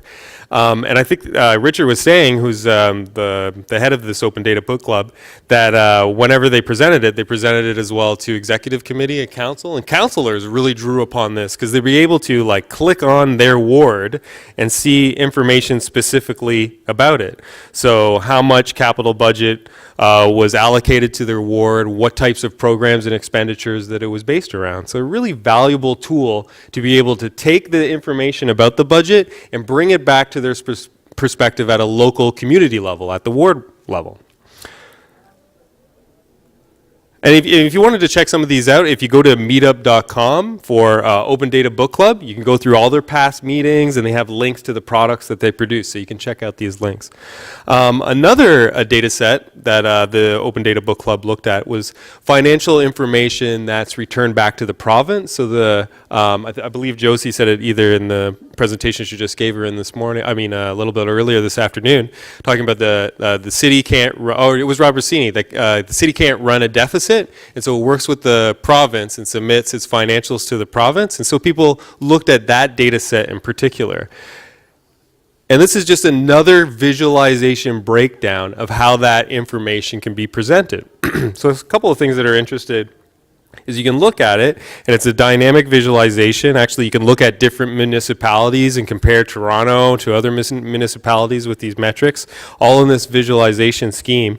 So one thing, you can look at the user fees. Very simply, you can see that service charges and user fees generated for the city, like almost 50% of that just comes from transit, right? Or there's program fees for other different programs, but like you can see the huge piece that belongs to transit.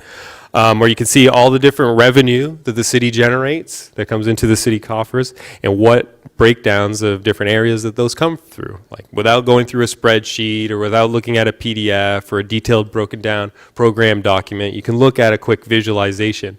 And we're seeing the demand and the utility and the usage of this in the community more and more.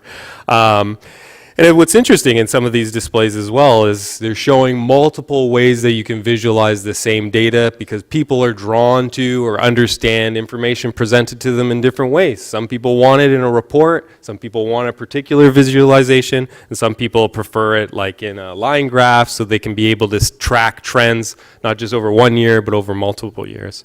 So those are just a couple of examples that come out with from this community, the Open Data Book Club. They meet once a month, Thursday. I would encourage you to go check up their meetup page and come out to one of their events. If you want to introduce Henrik will be the next one up. Okay, thank you so much, Denis. And the next speaker is Henrik Beshman from Budgetpedia, who's going to share a little bit about his group's work.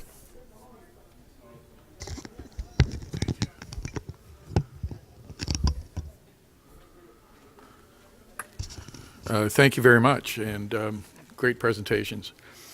So Budgetpedia is a volunteer project that meets every week at Civic Tech Toronto meetings. You can find it there, and our purpose is to make the Toronto budget more accessible to citizens like yourselves, and thereby support informed debate about the Toronto budget.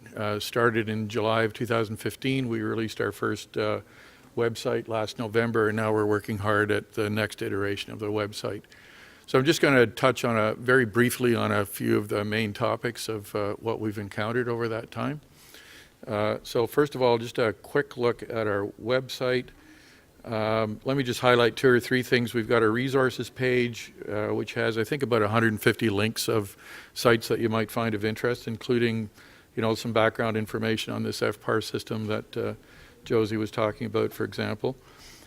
We have a budget roadmap, which tracks budget decision points, and you can see the videos of all the deliberations in the final budget process. There's also something you might find of interest, which is one of our volunteers accumulated the 50 or 60 decision points that happen throughout the year for the budget process starting in late May. And so that provides some insight there. And of course, we've got our Budget Explorer, which is an interactive chart tool. So among other things, you can drill down for expenses to, say, city commons, which are the parks and library mostly. You can look at trends. You can get the contextual analyst reports that Josie was talking about. As she said, they're quite good. And you can look at revenue perspectives and staffing perspectives. So there's a lot there on that website. Some of what we've learned is, well, for one thing, we've developed a classification scheme that we think is easy to understand for a general perspective on the Toronto budget. So we've divided the services that Toronto provides in these 3 groups: general services, citizen support services, and administrative services. And I think they're all pretty familiar with people for people in general. So general services include utilities, transport services, and city commons. I think those are pretty familiar for everybody. And citizen support services include the familiar emergency services, perhaps less familiar human services. But these 3 divisions have for the last while been collaborating and now have a common portal and are collaborating in various ways, which I think is really good and quite exciting. And then there's health services. And even the labyrinth of City Hall, I think, can be conceived of in a general way that is helpful. So we've done that. So if you take the 6 main service delivery groups that we've identified and list them in order of spending, you get some idea of what Toronto's priorities are. So you could just scan over those for a second. And here are a few trends. So the general budget was up quite a lot after amalgamation and then started to flatten out in 2010 or so. There is a change in composition. So citizen support services are down. Water and TTC for general services and others are up.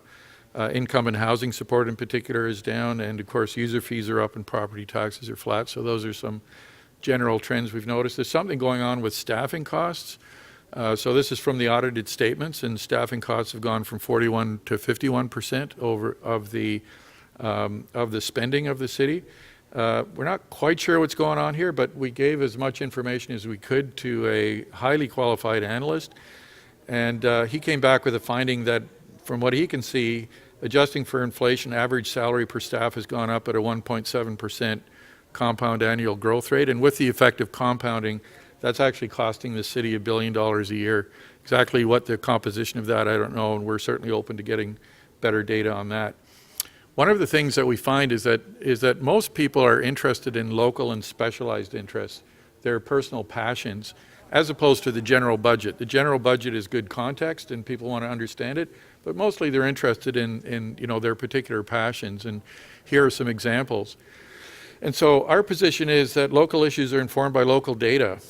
It turns out that the city has 13,000 roughly cost centers, and so what we'd like is for the city to publish details about those so that we can help people get data that supports or informs their particular passions. So here are some examples of some cost centers. Your local community center as an icon. There are also global motivations. We're all aware that there are a lot of disruptors coming our way, and in order to respond to that, we need an agile government, and in our view, collaboration with a well-informed community can only help with that process. We're always looking for government partners to collaborate constructively. We're not into gotchas. We're not out to get anybody. We want this to work as well as possible for everyone, inside and outside, and we're always looking for community partners. And our view is that not only does open data help with informing debate and leading to better outcomes that way, but the very act of publishing data at a detailed level helps people, helps to focus minds on, and therefore improve quality and priorities in data revelation. So at Budgetpedia right now we're working on developing a generalized data warehouse so that we can hold summary financial information from any government in Canada. And we're working quite hard at trying to improve the user experience for everybody. Today's topic though is what do you folks want? We've got a table up there, so if you want to chat, by all means come and join us, and thank you very much. Okay, thank you so much. So just a reminder to everybody that the screen here is 2 questions. What information would help you, the public, give better input to the city on financial matters? The second is what information would help council make better decisions. So really quick, if there are any questions of clarification for any of the speakers? Any questions? Okay, no, I'm not seeing any, so I'll invite you to adjourn upstairs, and where there'll be round tables, and you can have a little bit more intimate dialogue with both city decision makers as well as some of our guests working in this area. Okay, thanks very much. And just a reminder that our closing session will be at 4:15, where we'll hear a bit of a summary about what was heard over the course of the day, as well as the highly anticipated assessment by the panel of some of the coolest ideas that were heard. Okay, so we'll see you at 4:15. Thank you. I like your deck. I think it's well laid out. Like particularly, Really you know, we talked initially about Budgetpedia, but your taxonomy and grouping, it just makes such like logical sense. Right? And the breakdown. It only took 8 years for me to develop that. just so you know. Yeah, no, But that does, eh? That's good.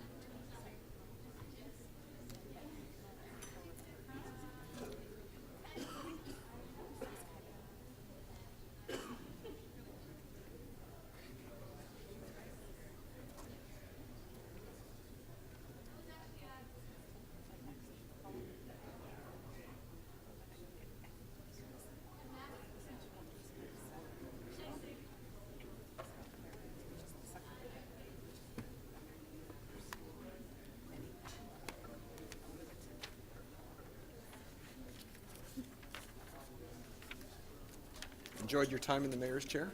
It's aspirational. It's aspirational.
Oh, yes, yes, yes, okay.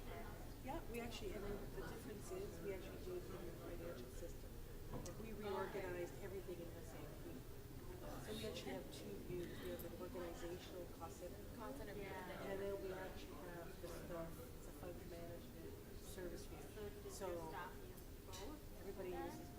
I didn't mention it, but that dashboard, toggle between. That's okay. Is that in-house? Is that built in? Well, we use business warehouse, business intelligence tools, SAP. Yeah. Yeah, I was but gonna we say. designed that internally. Yeah. It's useful. Okay. And the staffing. So at the high level, some management tools, and then the analyst function. And put the. And toggling, because it's hyperlinked into other BI reports. Okay. And we're implementing HANA or HANA, which was real time. So we're doing, it's part of that second part. To really get the data. Yeah. So yeah, That is.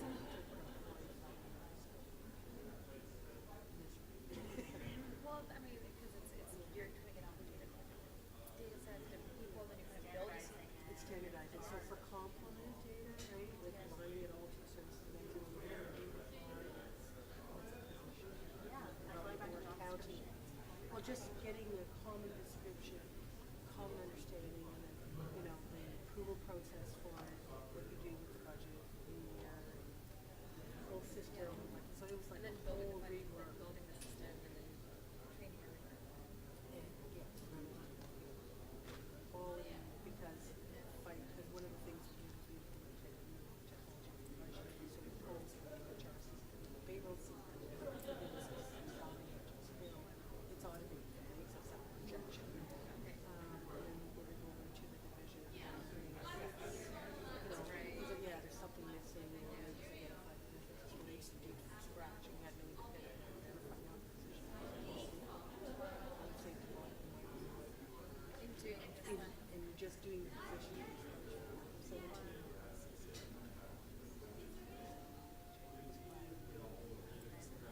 Right size. No, it's just about getting common and accurate. Yeah. Numbers that are all checked and then put into And then one you place. put rules in place, right? So if it's a vacant position, in a union environment, is that class one, and management non-union is mid-range, everything now is cloud just going to conference. And then we have vacancy reports,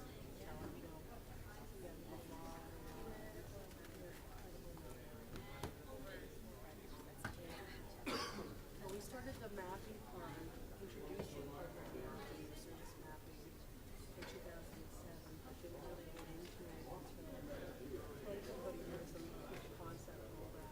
But, so by 2010,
The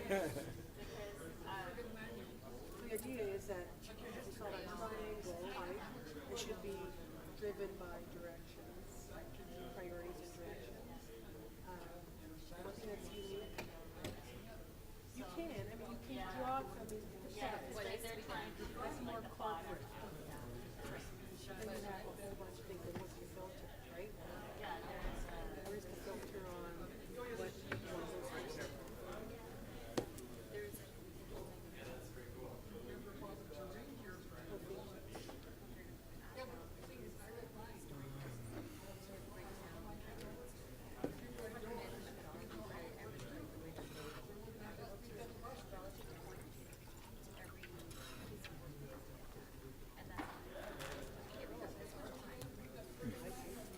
Oh, quick question. I wouldn't mind just like taking each of these down.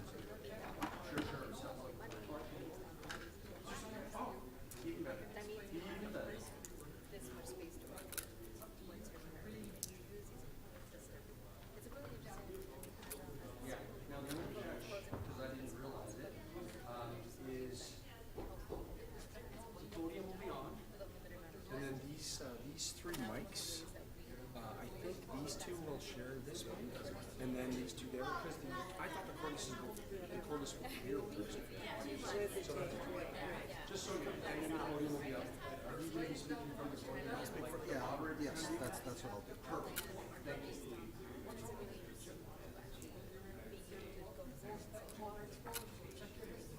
Those resource efforts die. It's like in a way that it's easy, and it's based on like productivity issues. Yeah, right. You say this is what we got.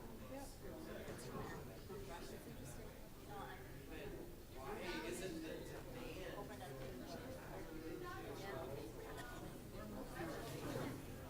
I'm sorry it was a long presentation, but I felt necessary to kind of tell you guys what we're doing.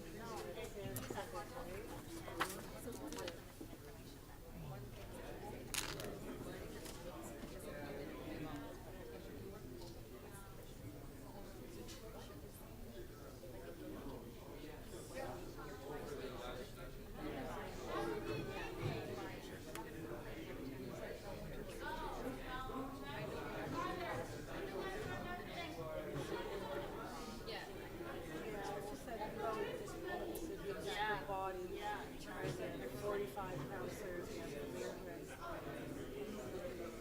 both the priorities, and that's really how do you bring that gel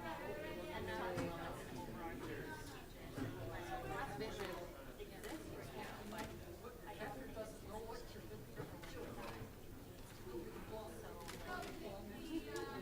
So the last session. Well, I mean, the way that you Yeah. like, here's the thing. Thanks. This is the vision.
Check 1 2 1 2 3 4.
Spread around the. He's already built a build-up.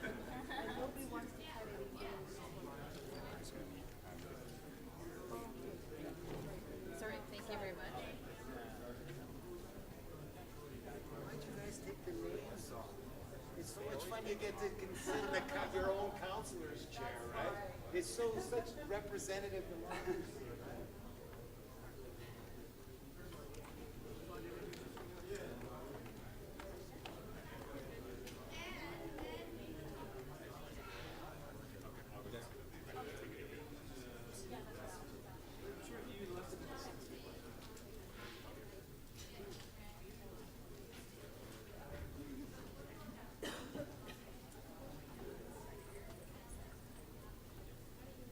Check 1 2. Check, check, check.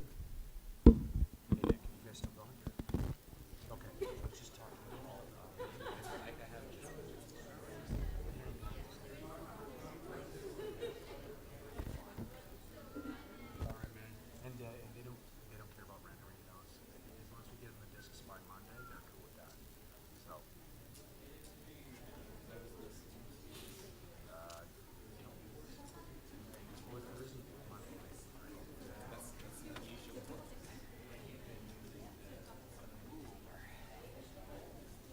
We do it here, right? Fine. I don't know. Well, it says closing panel, Council Chairman. Guess I'm gonna be. Oh, we're up there? Yeah. Oh, okay. Cheap to cheap. Look at that. Okay.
Where do you want us to sit? We're here for now, and I. How many are you? 4? Well, there's 4 of us. I think only 3 are presenting. Okay. So, how long will your presentation be? So maybe the reason We have 5 winners. So 5 winners, not 4 seconds. You need to get these signed by somebody. Who's the top person? probably Rob. Let's get Rob. Can I help you? Yeah, can you sign the winners? Oh, I did that. Did you? I just signed a whole bunch of things up there. We all 4 of us. Oh, you did? Yeah. You did. Thank you. Oh, there we go. See ya. I knew I had the right guy. Okay. Good. Thank you. So, so the question, yeah, sorry, the question I was going to ask is whether Do you know that's you want to sit down on it or whether you just wanted to go to. Really? An empty property, don't pay taxes? that's right. I mean, where's the panel going to be? They're going to be there. I'd have to get them up there. No. We'll just go to the. You know why? And I think what's fueling a bit of that is because there's been a lot of talk about the empty units tax. So people think, oh, empty units, oh, a tax on that. They must not pay tax. No. Now, no, the empty units tax is, okay, let's have them pay even more than what they pay. Maybe that's what's fueling it. Yeah, that's probably it. And they get ticked off. Yeah. A lot of the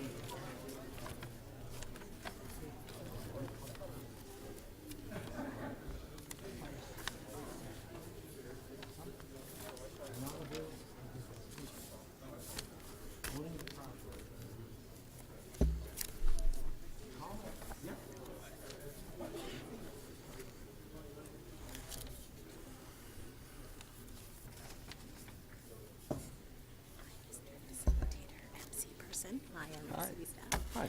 You know what? Hey, while we're waiting, you might just want to let people know they can actually sit down here. Oh yeah. Okay. Yeah, Sure. because it's kind of a cool thing, but I think people often respectfully think they have Yeah, to be yeah, there, and they don't have Okay. to. Okay. That's a great point.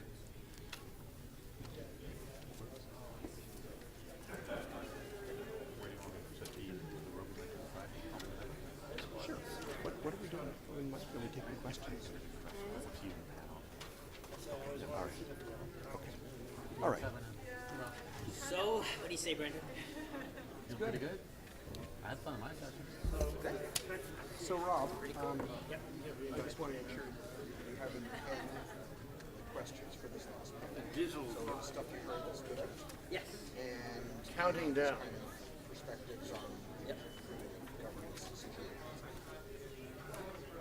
It'll be on the screen. Okay, good. If you have the whole presentation that you did today, with my piece, it should be. This is like falling the train seal. So, The two bad places where they're taught. One is just before lunch, and the other is after the hottest spaghetti you've ever seen. Those are well, 3 o'clock. It's not so difficult because people are exactly. How about him? Oh, sorry. By you and back. Sorry.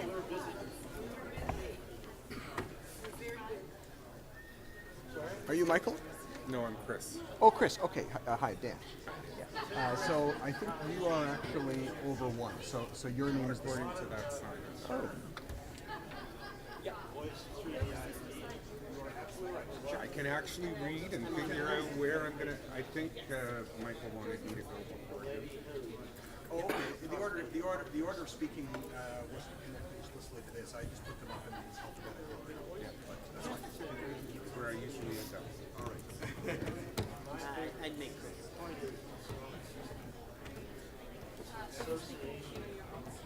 Yep. You're seated here, Michael? Your microphone will be functional, so you can speak directly with the microphone. So hang on, where is first? I'll try and drag it out as long as I can. I'm almost there, Chris. Pressure's on. I'll just just pretend I'm the council. Michael, it's gotta be for sure. He shares. I just keep forgetting. Just have to say a couple of things, just a couple. Just pick the top two. I told him that he was lucky I was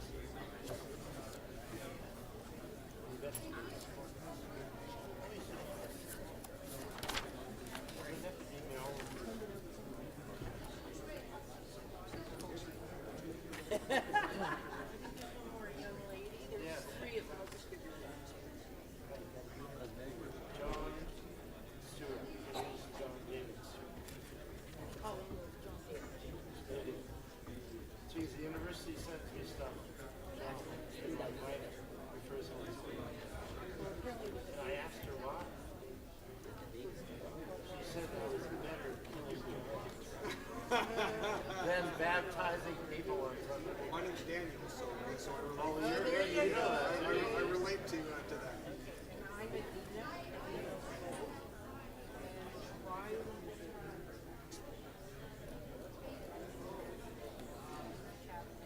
Being a student, I used to be the chief of the class.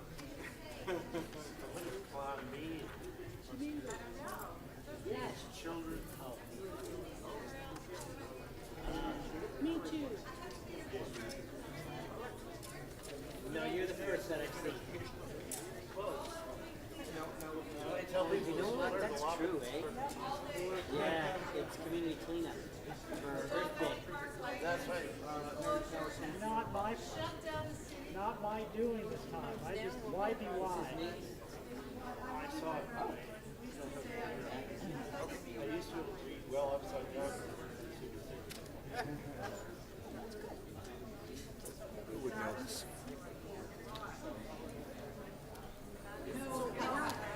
We're on after. Yeah. Mr. Tabeshi would never have survived if not so late. Well, I think we're gonna roll, I think.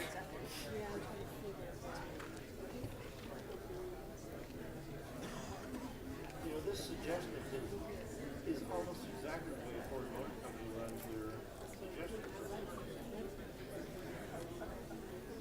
Oh, for some.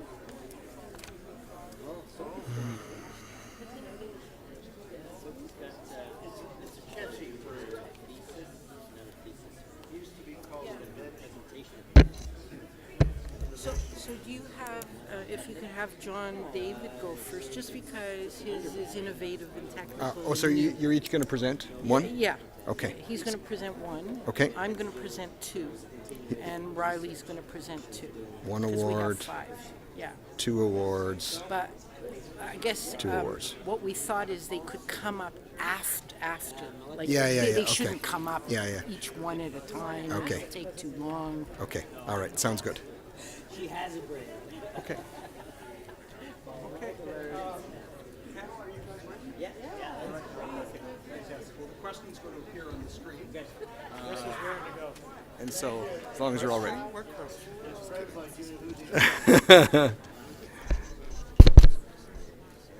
Okay, ladies and gentlemen, we're in the home stretch now, and we really want to thank you for an incredible amount of feedback today, and also some fantastic energy and passion around these issues. And so we've talked about how decisions are made. We've talked about financial and other decision-making information that's required by citizens and by the city. We've talked about how the public can be more effectively engaged. We've talked about how to balance priorities in the books, and I was able to sit in very briefly on some of the incredible debates that happened downstairs. And of course, we've had some exceptional pitches from citizens offering their best ideas, and you're going to hear the results of that process in just a few minutes. So the first thing, though, is just to hear from our closing panel, where you've got some very senior folks at the city who are going to share their perspectives on the ideas and suggestions that they heard that particularly stood out, as well as initial thoughts on what they've heard and the connection to improved governance, decision-making, and long-term financial sustainability for the City of Toronto. So introducing the panel from your left to your right, there's Chris Brillinger. Brillinger, who is Executive Director of Social Development, Finance, and Administration, followed by Michael D'Andrea, who's Chief Engineer and Executive Director of Engineering and Construction Services, followed by Josie Levita, who's Executive Director of Financial Planning, and finally, the gentleman you met at the beginning of the day, Rob Rossini, who is the Deputy City Manager and CFO. So maybe I'll just invite them to speak in that order, just to offer a few brief thoughts on what they heard and what its implications might be. So starting with Chris. Great, thank you. And thanks to all of you for sharing in the joy, pain, and challenge that is long-term financial planning for the City of Toronto. The afternoon has been very interesting, and one of the themes that I heard both in pitches, in debates, was around the notion of pay now or pay later, and a number of dimensions to that issue. First dimension is building needed infrastructure. The example was the Eglinton subway that was started, then stopped, and now we have the crosstown. Second dimension is maintaining our existing infrastructure, that if we're not paying for it now, we end up paying more later. Toronto Community Housing might be an example of that. The third dimension is investing in prevention as opposed to cure. So investing in services where we're providing, where people just need a little bit of support rather than waiting until they need a whole lot of support and spending a lot more money. And the fourth dimension is the environmental elements of decisions and factoring the full environmental costs of decision making. So all of that was around the better data that we have in this respect, the better decision making that we'll make, or the better financial decisions that we make. And I guess the most significant outcome of that is if we are going to defer costs, kick decisions down the road, and basically pass on costs to future Torontonians, let's be deliberate and transparent about making those kinds of decisions. In terms of revenue sources, the interesting idea I heard was there's a whole lot of money sitting in pension funds right here in this city, and how do we figure out how to access that source of capital, and the term is patient capital, and are there ways of accessing that patient capital to address some of those infrastructure costs? The last comment I want to pass along, one of my colleagues heard, and that is that aspirations are important. Where are we without dreams? Thank you. Fantastic. Michael. Okay, like Chris, I'd like to take this opportunity to thank all of you for spending a beautiful Saturday afternoon stuck inside City Hall here with us, and so it's much appreciated, particularly on this critically important initiative for the city. So a couple of things that I heard as I traveled across the different sessions. One is that, the old saying is that you can never communicate enough, and I think the same holds true for our budget process. So what I heard is that we need to do a much better job in communicating the major achievements and the projects that we've completed in a given year. And the corollary to that is we obviously need to do a much better job in communicating the funding sources that we have that feed into our budget process. Not an awful lot of discussion around development charges. When you see the boom in development that we see, particularly the condominiums, how is that money being used, and how are we realizing that revenue stream, and what sort of projects and initiatives is that revenue being directed to? Not only in terms of how we spent those kinds of revenues, but in terms of the next 5 or the 10-year plan, is how do we envision those additional revenues to be directed towards what initiatives and projects? The other is, and to be honest with you, it was a bit daunting for me to have a look at that slide. I mean, been in the city for a number of years, and I'm more familiar in terms of my area of responsibility. But to see the number of longer-term plans that we have developed as an organization, it is quite daunting. I mean, I was speaking to somebody, and they actually had to reduce the font size to get them all on one of those big poster boards. So one of the comments that was made is that while we have all of these great plans, wouldn't it be nice if we could integrate them into one complete and comprehensive plan? But perhaps more importantly, is to identify those elements of those plans for which we have funding in place or for which we are recommending funding to be in place as part of our annual budget process, and we do that early on in the process in the budget cycle. And then, following on with that is we shouldn't create a plan or an idea for a new project without a confirmed funding source. The notion that we are anticipating or hoping, to rub the genie lamp at the fact that there's going to be a magical funding source appear, whether it be other levels of government or some other revenue stream, is perhaps a non-starter. Let's make sure that we have confirmed funding at the time that budget or that recommendation for a project is put forward. One of the other things I heard was a novel idea, certainly in a City of Toronto context, is looking at citywide ward-based participatory budget. It's an idea that one of our councillors has advanced and certainly used in her ward in the early stages, certainly in this past budget cycle, idea that apparently is used more fulsomely in Chicago.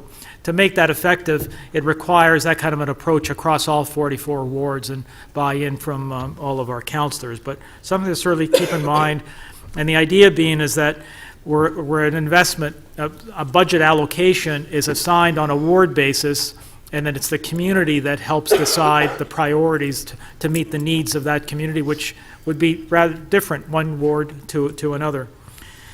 And then lastly, it's the need for politicians to do a better job in advocating for the aspirational projects that Chris mentioned. But perhaps equally important is to pitch for the necessary additional revenue to support. Again, it's not a question of pitching for an aspirational project, but being realistic in terms of the funding that's necessary to see that project through to fruition. Okay, thank you very much, Michael. Some interesting observations there about participatory budgets, and I think Lord of the Rings fans may find it appealing to hear about the one plan to rule them all. So terrific. Let's go over to Josie. Thank you. So I spent most of my time in the council chamber talking about financial information that we use for decision making.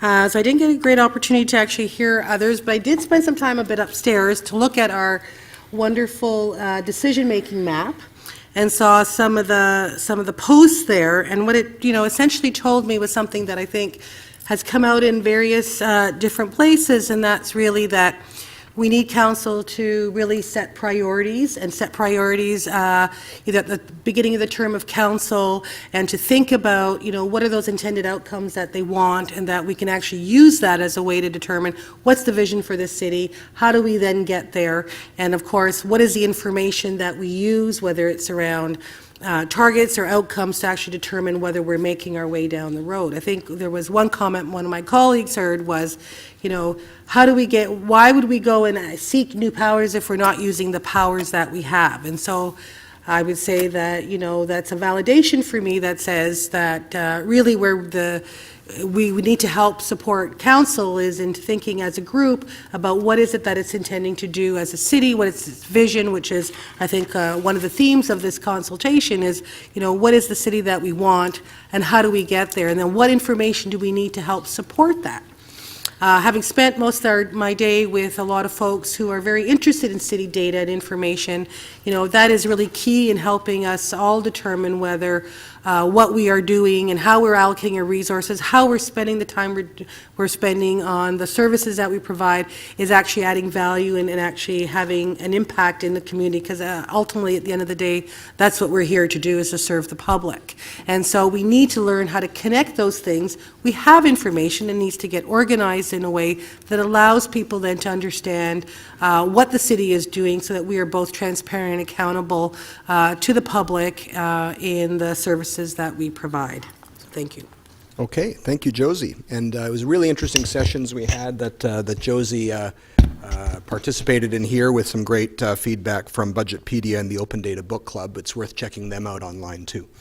So we'll go over to Rob, who had the first word today, and he'll come close to having the last word, but not quite, because you're going to get the last word. Almost the last word. Almost. So I've a lot of interesting ideas. People would come up to me today and say, hey, we should be doing this, we should be doing that. So here's about a half dozen or so quick fire things. One, change the MLTT and the provincial land transfer tax and the municipal land transfer tax so that the vendor pays it and not the seller. And that may curb speculation just by who has to pay the tax. Pretty cool. We know some people out there have an aversion to paying higher taxes. So one person came up to me, we should have a more broader-based tax deferral increase program. So where someone can defer their increase of their taxes for some period out in the future, you charge them interest, city can borrow money at a much lower interest rate than what you would charge then the person or the homeowner, and then we would cover our costs by the interest differential. So if someone could defer tax increases, till they appoint till 10 years, 20 years out, or till they sell the house, maybe those tax increases would be more palatable. Something to think about. An idea to develop more intensely the air rights over our transit stations. I know that's something we're going to look at on the potential to do that for the new Smart Track stations, but also existing TTC stations. Develop the air rights more intensely. Another quick idea was have online donations for specific capital projects. People will be more apt to give money if they knew it was going to something specific, so have online donations for specific capital projects. And then another idea, this is one of my favorites, is graduated tax rates or higher tax rates for higher valued properties. I think that's actually something that we should be doing and need to be doing. And that's it. All right. Okay. Compelling perspectives from each of our panelists. We do have a little bit of time. We've budgeted to go till 5 o'clock, and I know you want to hear from those involved in judging the coolest ideas. But there is a few minutes for the panel to take questions or comments from you, and my colleagues Brendan and Alex have microphones. Please, we don't want long speeches here, folks. Enough of that happens at City Hall. But we would welcome any questions or brief observations. Okay, it's this lady over here. Hello, my name is Maureen, and I would love to thank the sign people for all their hard work. Thank you so much. City staff worked very hard, and they're here on weekends too, so that's very kind. Thank you. Hi, good afternoon. My name is Amanda Kane, and I'd like to say thank you for the excellent summary of the panel. This is probably one of the best summaries I've ever heard, like, in a decade. So I want to thank you all for that. And I'm just wondering what the next steps are. Are you going to be putting together that summarized information for council, or is it another report?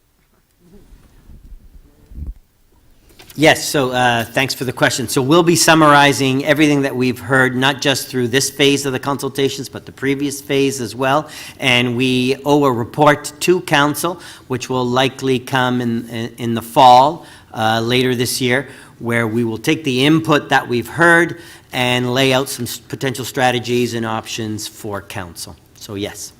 Okay, there's a gentleman with the mic right up there. Hello. Good afternoon. My name is Tim Lyons. I just have a question regarding the Canadian Infrastructure Bank. Do you feel like there's going to be a lot of opportunity for projects similar to maybe what's going on in Montreal with the LRT, and what impact do you think that'll have on our capital funding moving forward? So we don't have a lot of details about the Canada Infrastructure Bank. It did get an allocation of funding, and I forget what the number is, 5 billion, I think it is, maybe 10 billion. And there was language in the federal budget about there'll be a combination of assistance through loans, possibly grants, or possibly equity injections, or possibly low-interest loans. So we don't have a lot of detailed information of how this money will be made available. So it's kind of early to speculate in terms of what kind of an impact it will have on our capital plan. I'm always an optimist. More is better than less. So having an infrastructure bank with some money behind it, obviously, it should help. We just can't really quantify how much right now. Okay, right up here. Hi, good afternoon. My name is Tanya Foster. I just wanted to thank the city for opening this forum to take everybody's individual feedback. I think it's very important to keep these open forums from the city and community members. Just would like to address the centralized waiting list with housing.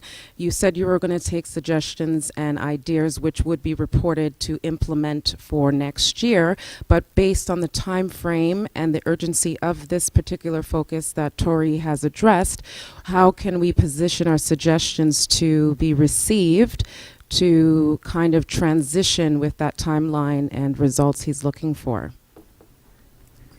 I'm going to look to Chris, who's heading up the response to the Tenants First Task Force on that. So the staff have received council direction to report on ways forward for Toronto Community Housing, which is the 58,500 housing units that the city ultimately owns.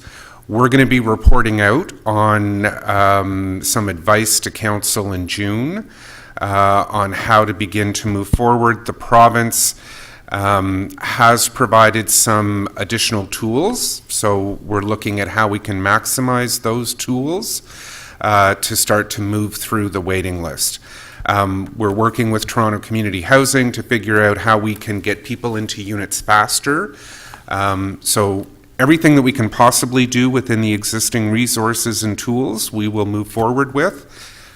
The larger, longer-term question about how do we start to significantly chip away at that waiting list remains an open question for the long-term fiscal plan.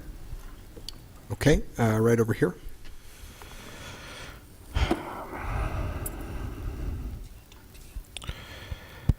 So from the beginning of this process, the organizational charts for what we're talking about have been confused because there have been three separate things and they've tried to fit them into two categories. And no matter how we do that, we always end up leaving one of them out, even though supposedly they're all in there somewhere, but they're not. So the three things are expenditure choices, as in which divisions get more and which get less, efficiencies, and revenue.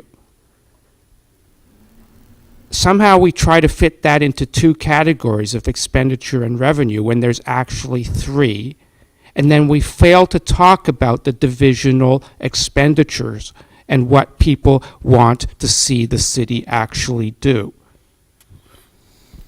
We had a very detailed breakdown of possible revenue sources, and people were asked to say which ones they liked and which ones they didn't.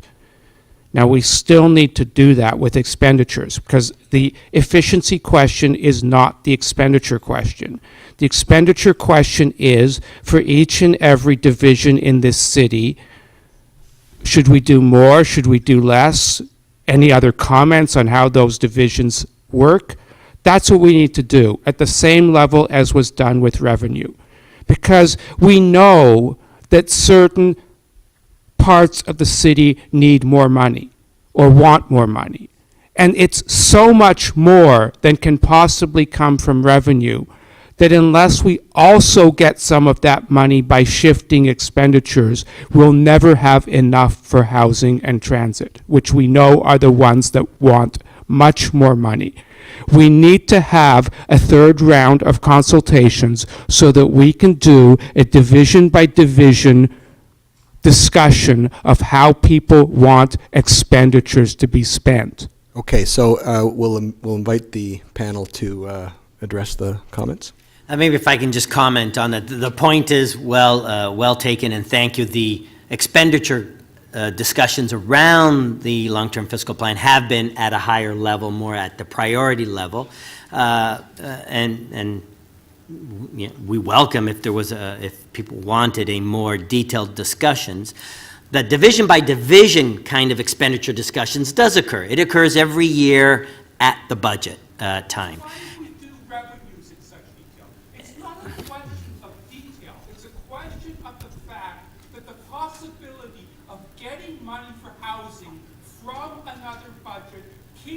getting dismissed.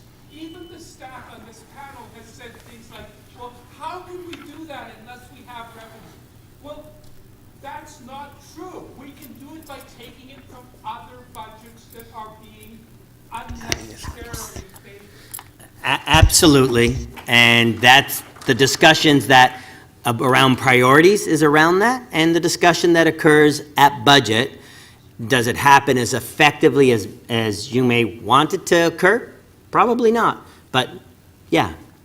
Okay. Budget is the allocation of scarce resources among competing divisions. So, Okay, point well taken, and thank you. So we'll go right over here, please. I'm Tom Smarta. I got a lot of ideas, and I'll send them in by email. This isn't the time to continue pummeling.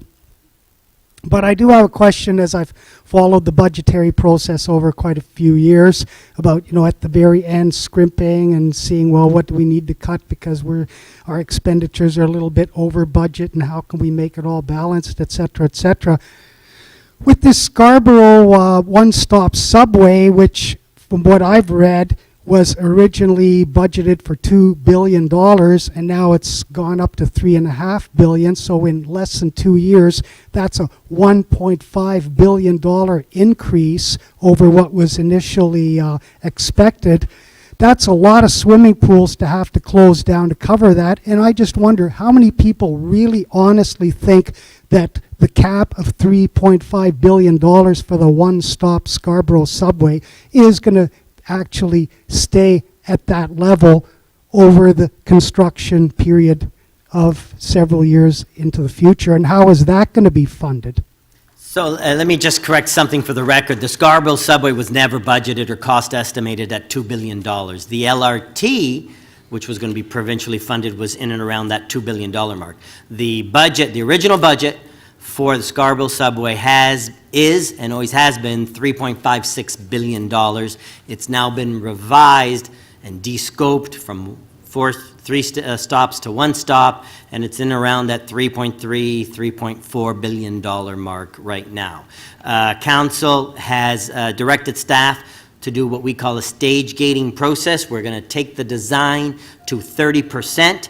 When we have more detailed design at the 30% level, because right now it's only about 5% designed, we will have new cost estimates, and then at that point, council will then make another decision about whether to go and tender the project and do it. Okay, so there's a follow-up question over here. Slightly different area. So I'm looking at the sort of where the money comes from, and with the overheated housing market in Toronto, do you feel if they take steps, or the steps that have taken, may put at risk the land transfer tax revenue that we're going to see, and potentially what strategies are you going to mitigate for any losses that were affected? I mean, we looked at what happened within Vancouver, and there's some downward pressure on the budget. Are we looking at that? So I wish I had a crystal ball, because that's an excellent question. Will the 16 measures introduced by the province, in particular the foreign land, the foreign buyer speculation tax, will it have an impact on cooling the real estate market such that our MLTT, municipal land transfer tax revenues, decline? We have an exposure, right? $716 million in the budget. I just don't have a crystal ball of what will likely happen. There were lots of things at play in Vancouver and BC. The tax was introduced. They saw about a 20% decline in sales. You get a 20% decline here in our revenues. That's $140 million. And then Josie here, how are you going to fix that problem? What's our strategies? Okay, so was that a rhetorical question? Or? Well, actually, we do have some strategies built in. Okay, All right, so okay. we do have a $40 million cushion in that the first $40 million of the MLTT is budgeted in capital. And, we always know we don't spend all our capital budget, so we do have a bit of a cushion there. Anything beyond that, we'll have to put our thinking caps together and see what to do. All right, I thought for a moment we'd gone from the public asking the panelists questions to the panelists asking each other questions, so I'm No, glad no, we we didn't have go some there. answers. All right, so we've got a question right over here. I just came in recently, so if you covered this, you can just tell me it's been covered. But my concern is over climate action. It's going to be very expensive for the city to do what's needed over the next decades leading up to 2050. And we're getting the plan this week from the Transform TO staff for the 2050 80% reduction in CO2 emissions. It's going to be a big program. And are we figuring that in? It's got to be figured in. We have to do it. It's extremely expensive not to take the action and not to take it as soon as possible. And as we know, City Council didn't actually fully fund what the program could have done this year in 2017. So how are we going to make sure that we actually have the proper funding for that going forward? And let's build it into this projection. So tell me if you're on that already. Thanks. Has not come up today, so at least not in this session. So So energy and environment is one of the divisions in my cluster as deputy city manager. I know what's in the report. It's coming out, our Transform TO report. There's going to be a series of short-term, medium-term, and long-term measures to hit those very, very aggressive 80% targets by 2050. Are they all funded? Absolutely not. I don't know if you saw upstairs, there was a nice board that had a whole list of master plans and service plans that are either in the works or approved. Transform TO is one of them, and you know it's going to be difficult to try to fund all of those measures. The Transform TO program, though, I would point out, it's not going to be done alone by the city. It points out a number of investments that need to be made by both the city, yes, but also the federal government, the provincial government, homeowners, business owners, and the private sector. So I don't have how it's going to be funded yet. all right. Any final questions? Okay. Oh yes, sir. One over there. Thank you for that nice segue. In the discussion, you've talked about revenue tools, and there was in the previous section a whole discussion about a variety of things that were available to the city. City Council decided on road tolls, went up to Queen's Park and were rebuffed. The three major revenue tools that were in that discussion, a city sales tax, a corporate income tax, and an individual income tax in the City of Toronto, obviously need a lot of discussion with Queen's Park, with Ottawa. Can you tell us where staff is on those discussions, where council is on those discussions, because that's $1.5 billion a year of new revenue. It's true, council passed those resolutions, and I believe it was the next morning, Provincial Finance Minister Charles de Sousa said there is no discussions on sharing the HST. That came out the morning after, so it's going to be a long haul. Municipalities have asked for access to either a sales tax or the HST or corporate and personal income taxes. That's not happening anytime soon that I know of. But, you know, should municipalities keep plugging away at that? Absolutely. Council wants that to happen.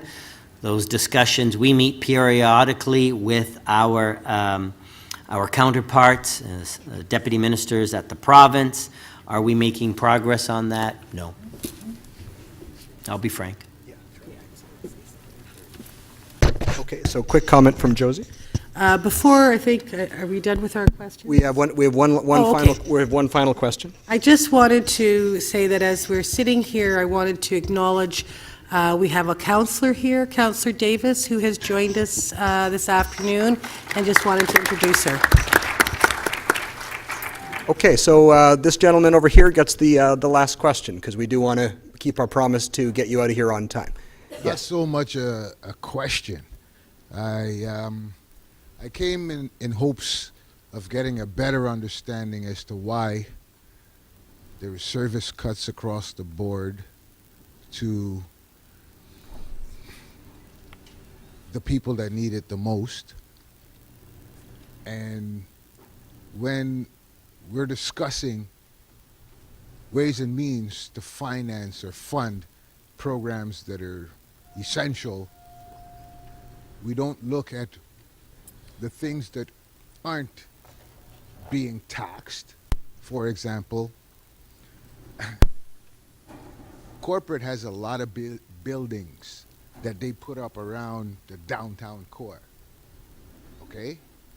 They occupy these buildings. I'm not saying per square foot, but there are tools that could be implemented that are in place that the government really don't look at when they look at how to generate funds. The ideas that I know I can put forward would most likely be rejected by corporate because road tolls, how many trucks on the road every day? All day, every day. There are lots of ways by which those who have can put forward. When it was called for the revitalization of the waterfront, the money came. And it's that same attitude that Toronto needs to improve. I take part in a lot of discussions around the improvement of Toronto, and I don't see anybody implementing anything. And that's my last word. I want to see implementation of these ideas. And it's got to start somewhere. Thank you. Thank you so much. Okay, thank you for that very compelling advice. It's a fitting final word, and I hope you'll join me in thanking the panel for their comments today. And of course, thanking the questioners for some really, really interesting and thought-provoking points. We do want to close today with the presentation of the ideas of the day. I had a chance to drop in and listen to some of the pitches, and they were pretty compelling. And so I want to introduce three members of our Ideas of the Day panel from the Toronto Youth Council and Toronto Seniors Forum.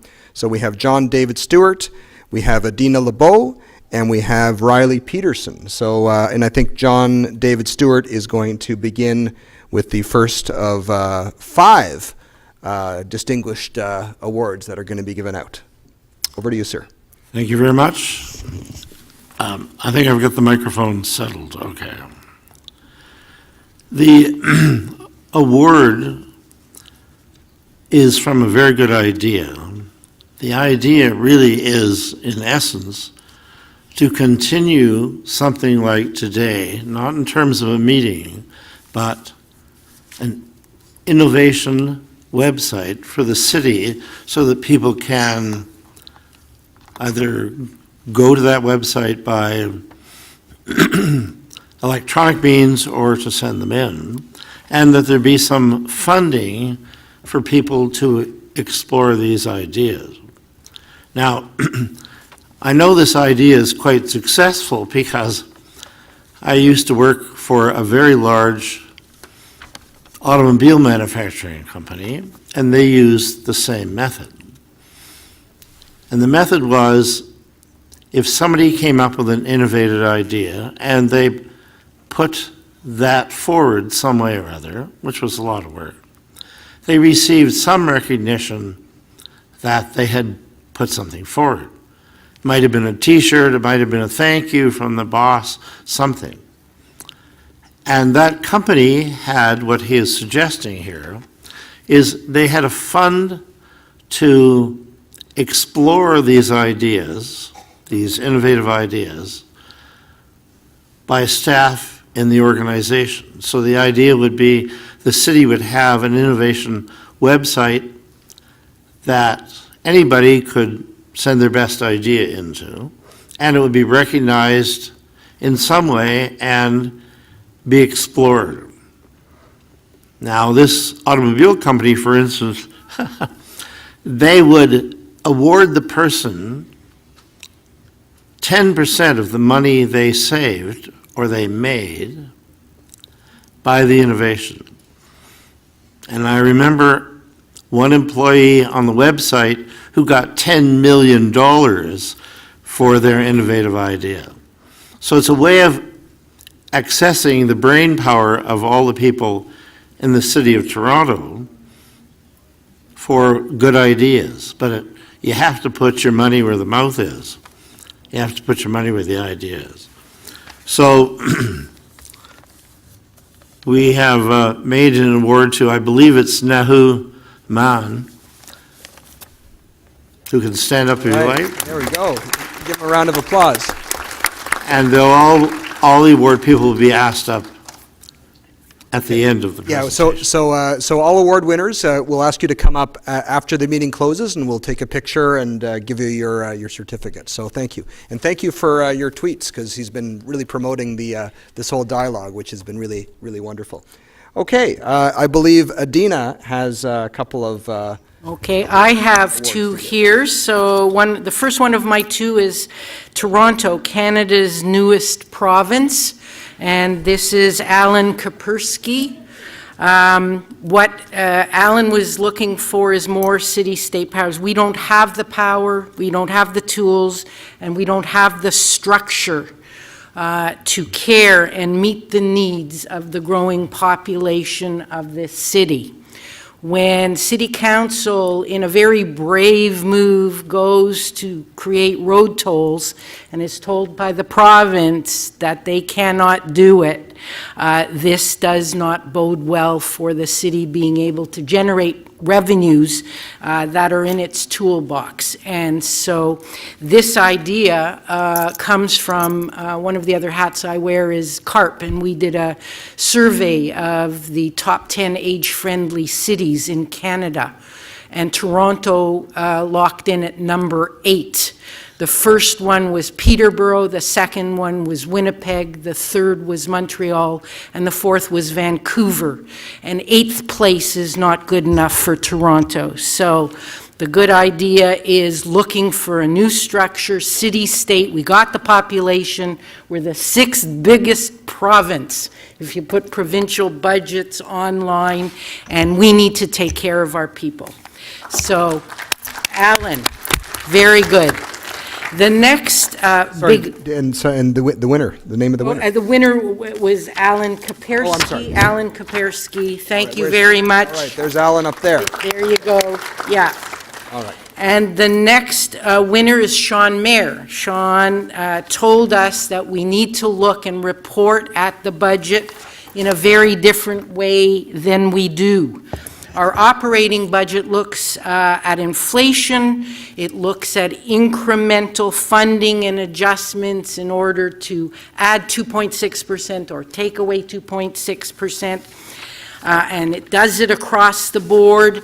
And this makes it easy. It's a system that's easier for the politicians. It's harder for us. You know, 2.6 goes across the board. It's very general. And the system should be different. It should be easy for us. And it's going to take a little harder work and more intricate detail from the City Hall staff to take a look at, you know, what would the cost be to build 10,000 more social housing units? What would the cost be to build 17,000 more affordable childcare spaces? What would the cost be to give the budgets to social housing, to renovate the social housing that's now empty because it's not livable? And we should be taking a look at the ideas and the vision of how we want people in the city to be living, and we should judge and measure ourselves according to how we do every year. So, All Sean right. Mayer. Where's Sean? There he is. All right. Congratulations. Okay, and I think Riley has 2 final awards to give out from this very generous panel. So I have Making City Taxes Fair by Michael Poliani. I don't know if he's here still, but so basically Toronto is becoming increasingly unequal. There's a high poverty rate, so Michael suggested that we consider equity impacts of taxes and make them more equitable through more progressive taxes. Like TTC fare increases are regressive. There's an imbalance of single family and multi-residential, how much people are paying in taxes. and we need to make relief programs stronger and look at dedicated funding for programs. So that's for Michael. Okay, is Michael here? I don't think he's here. Okay. And then we have Lee Adamson, and she actually had 3 ideas combined into one, and they were all really good. So she suggested that the discussion around the city budget and around budget spending be more focused on projects to get residents inspired instead of just how much our tax is going up. And her second idea was that a small percentage of the budget be directed towards participatory budgeting at a citywide level and break things into categories. And her third idea was every funding decision should not just be about money, but we should also be looking at the equity impacts and the environmental impacts of these decisions. All right, fantastic. Is Lee here? Oh, right over there. Okay, that's great. So first of all, thank you so much to the representatives of the panel. Let's give them a hand, John and Adina and Riley. And particular congratulations to those getting the Best Idea Awards, Nahum, Alan, Sean, Michael, and Lee. So congrats to all of you. Please come up afterwards and we'll get a photo and give you your certificates. So, ladies and gentlemen, thank you so much for coming out today. It's been a wonderful conversation, but to paraphrase a Churchill quote, it's not the end of the conversation. It is perhaps the end of the beginning of the conversation, but it's an ongoing one the city, I know, wants to have with all of you and with all citizens and community groups and leaders in the years ahead. So if you want to continue the conversation, you see on the screen here the ways that you can continue to do that, the ways that you can engage with this process. And we hope you'll help us spread the word to get more people involved in the dialogue on the consultation. The great thing about these sorts of meetings is that no one has the solution. We all have a piece of the solution, and I want to thank you very much for bringing your piece today. Thank you so much, and have a great evening. And go Raptors.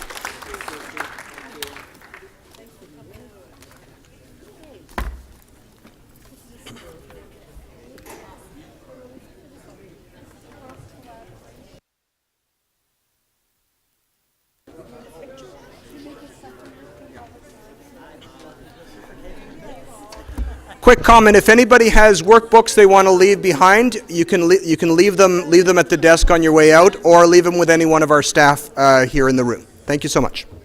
Thank you. Congratulations. Thanks. Yeah, it was a good event. Yeah. Good energy and amazing number of people for a beautiful Saturday. We need to talk about finance.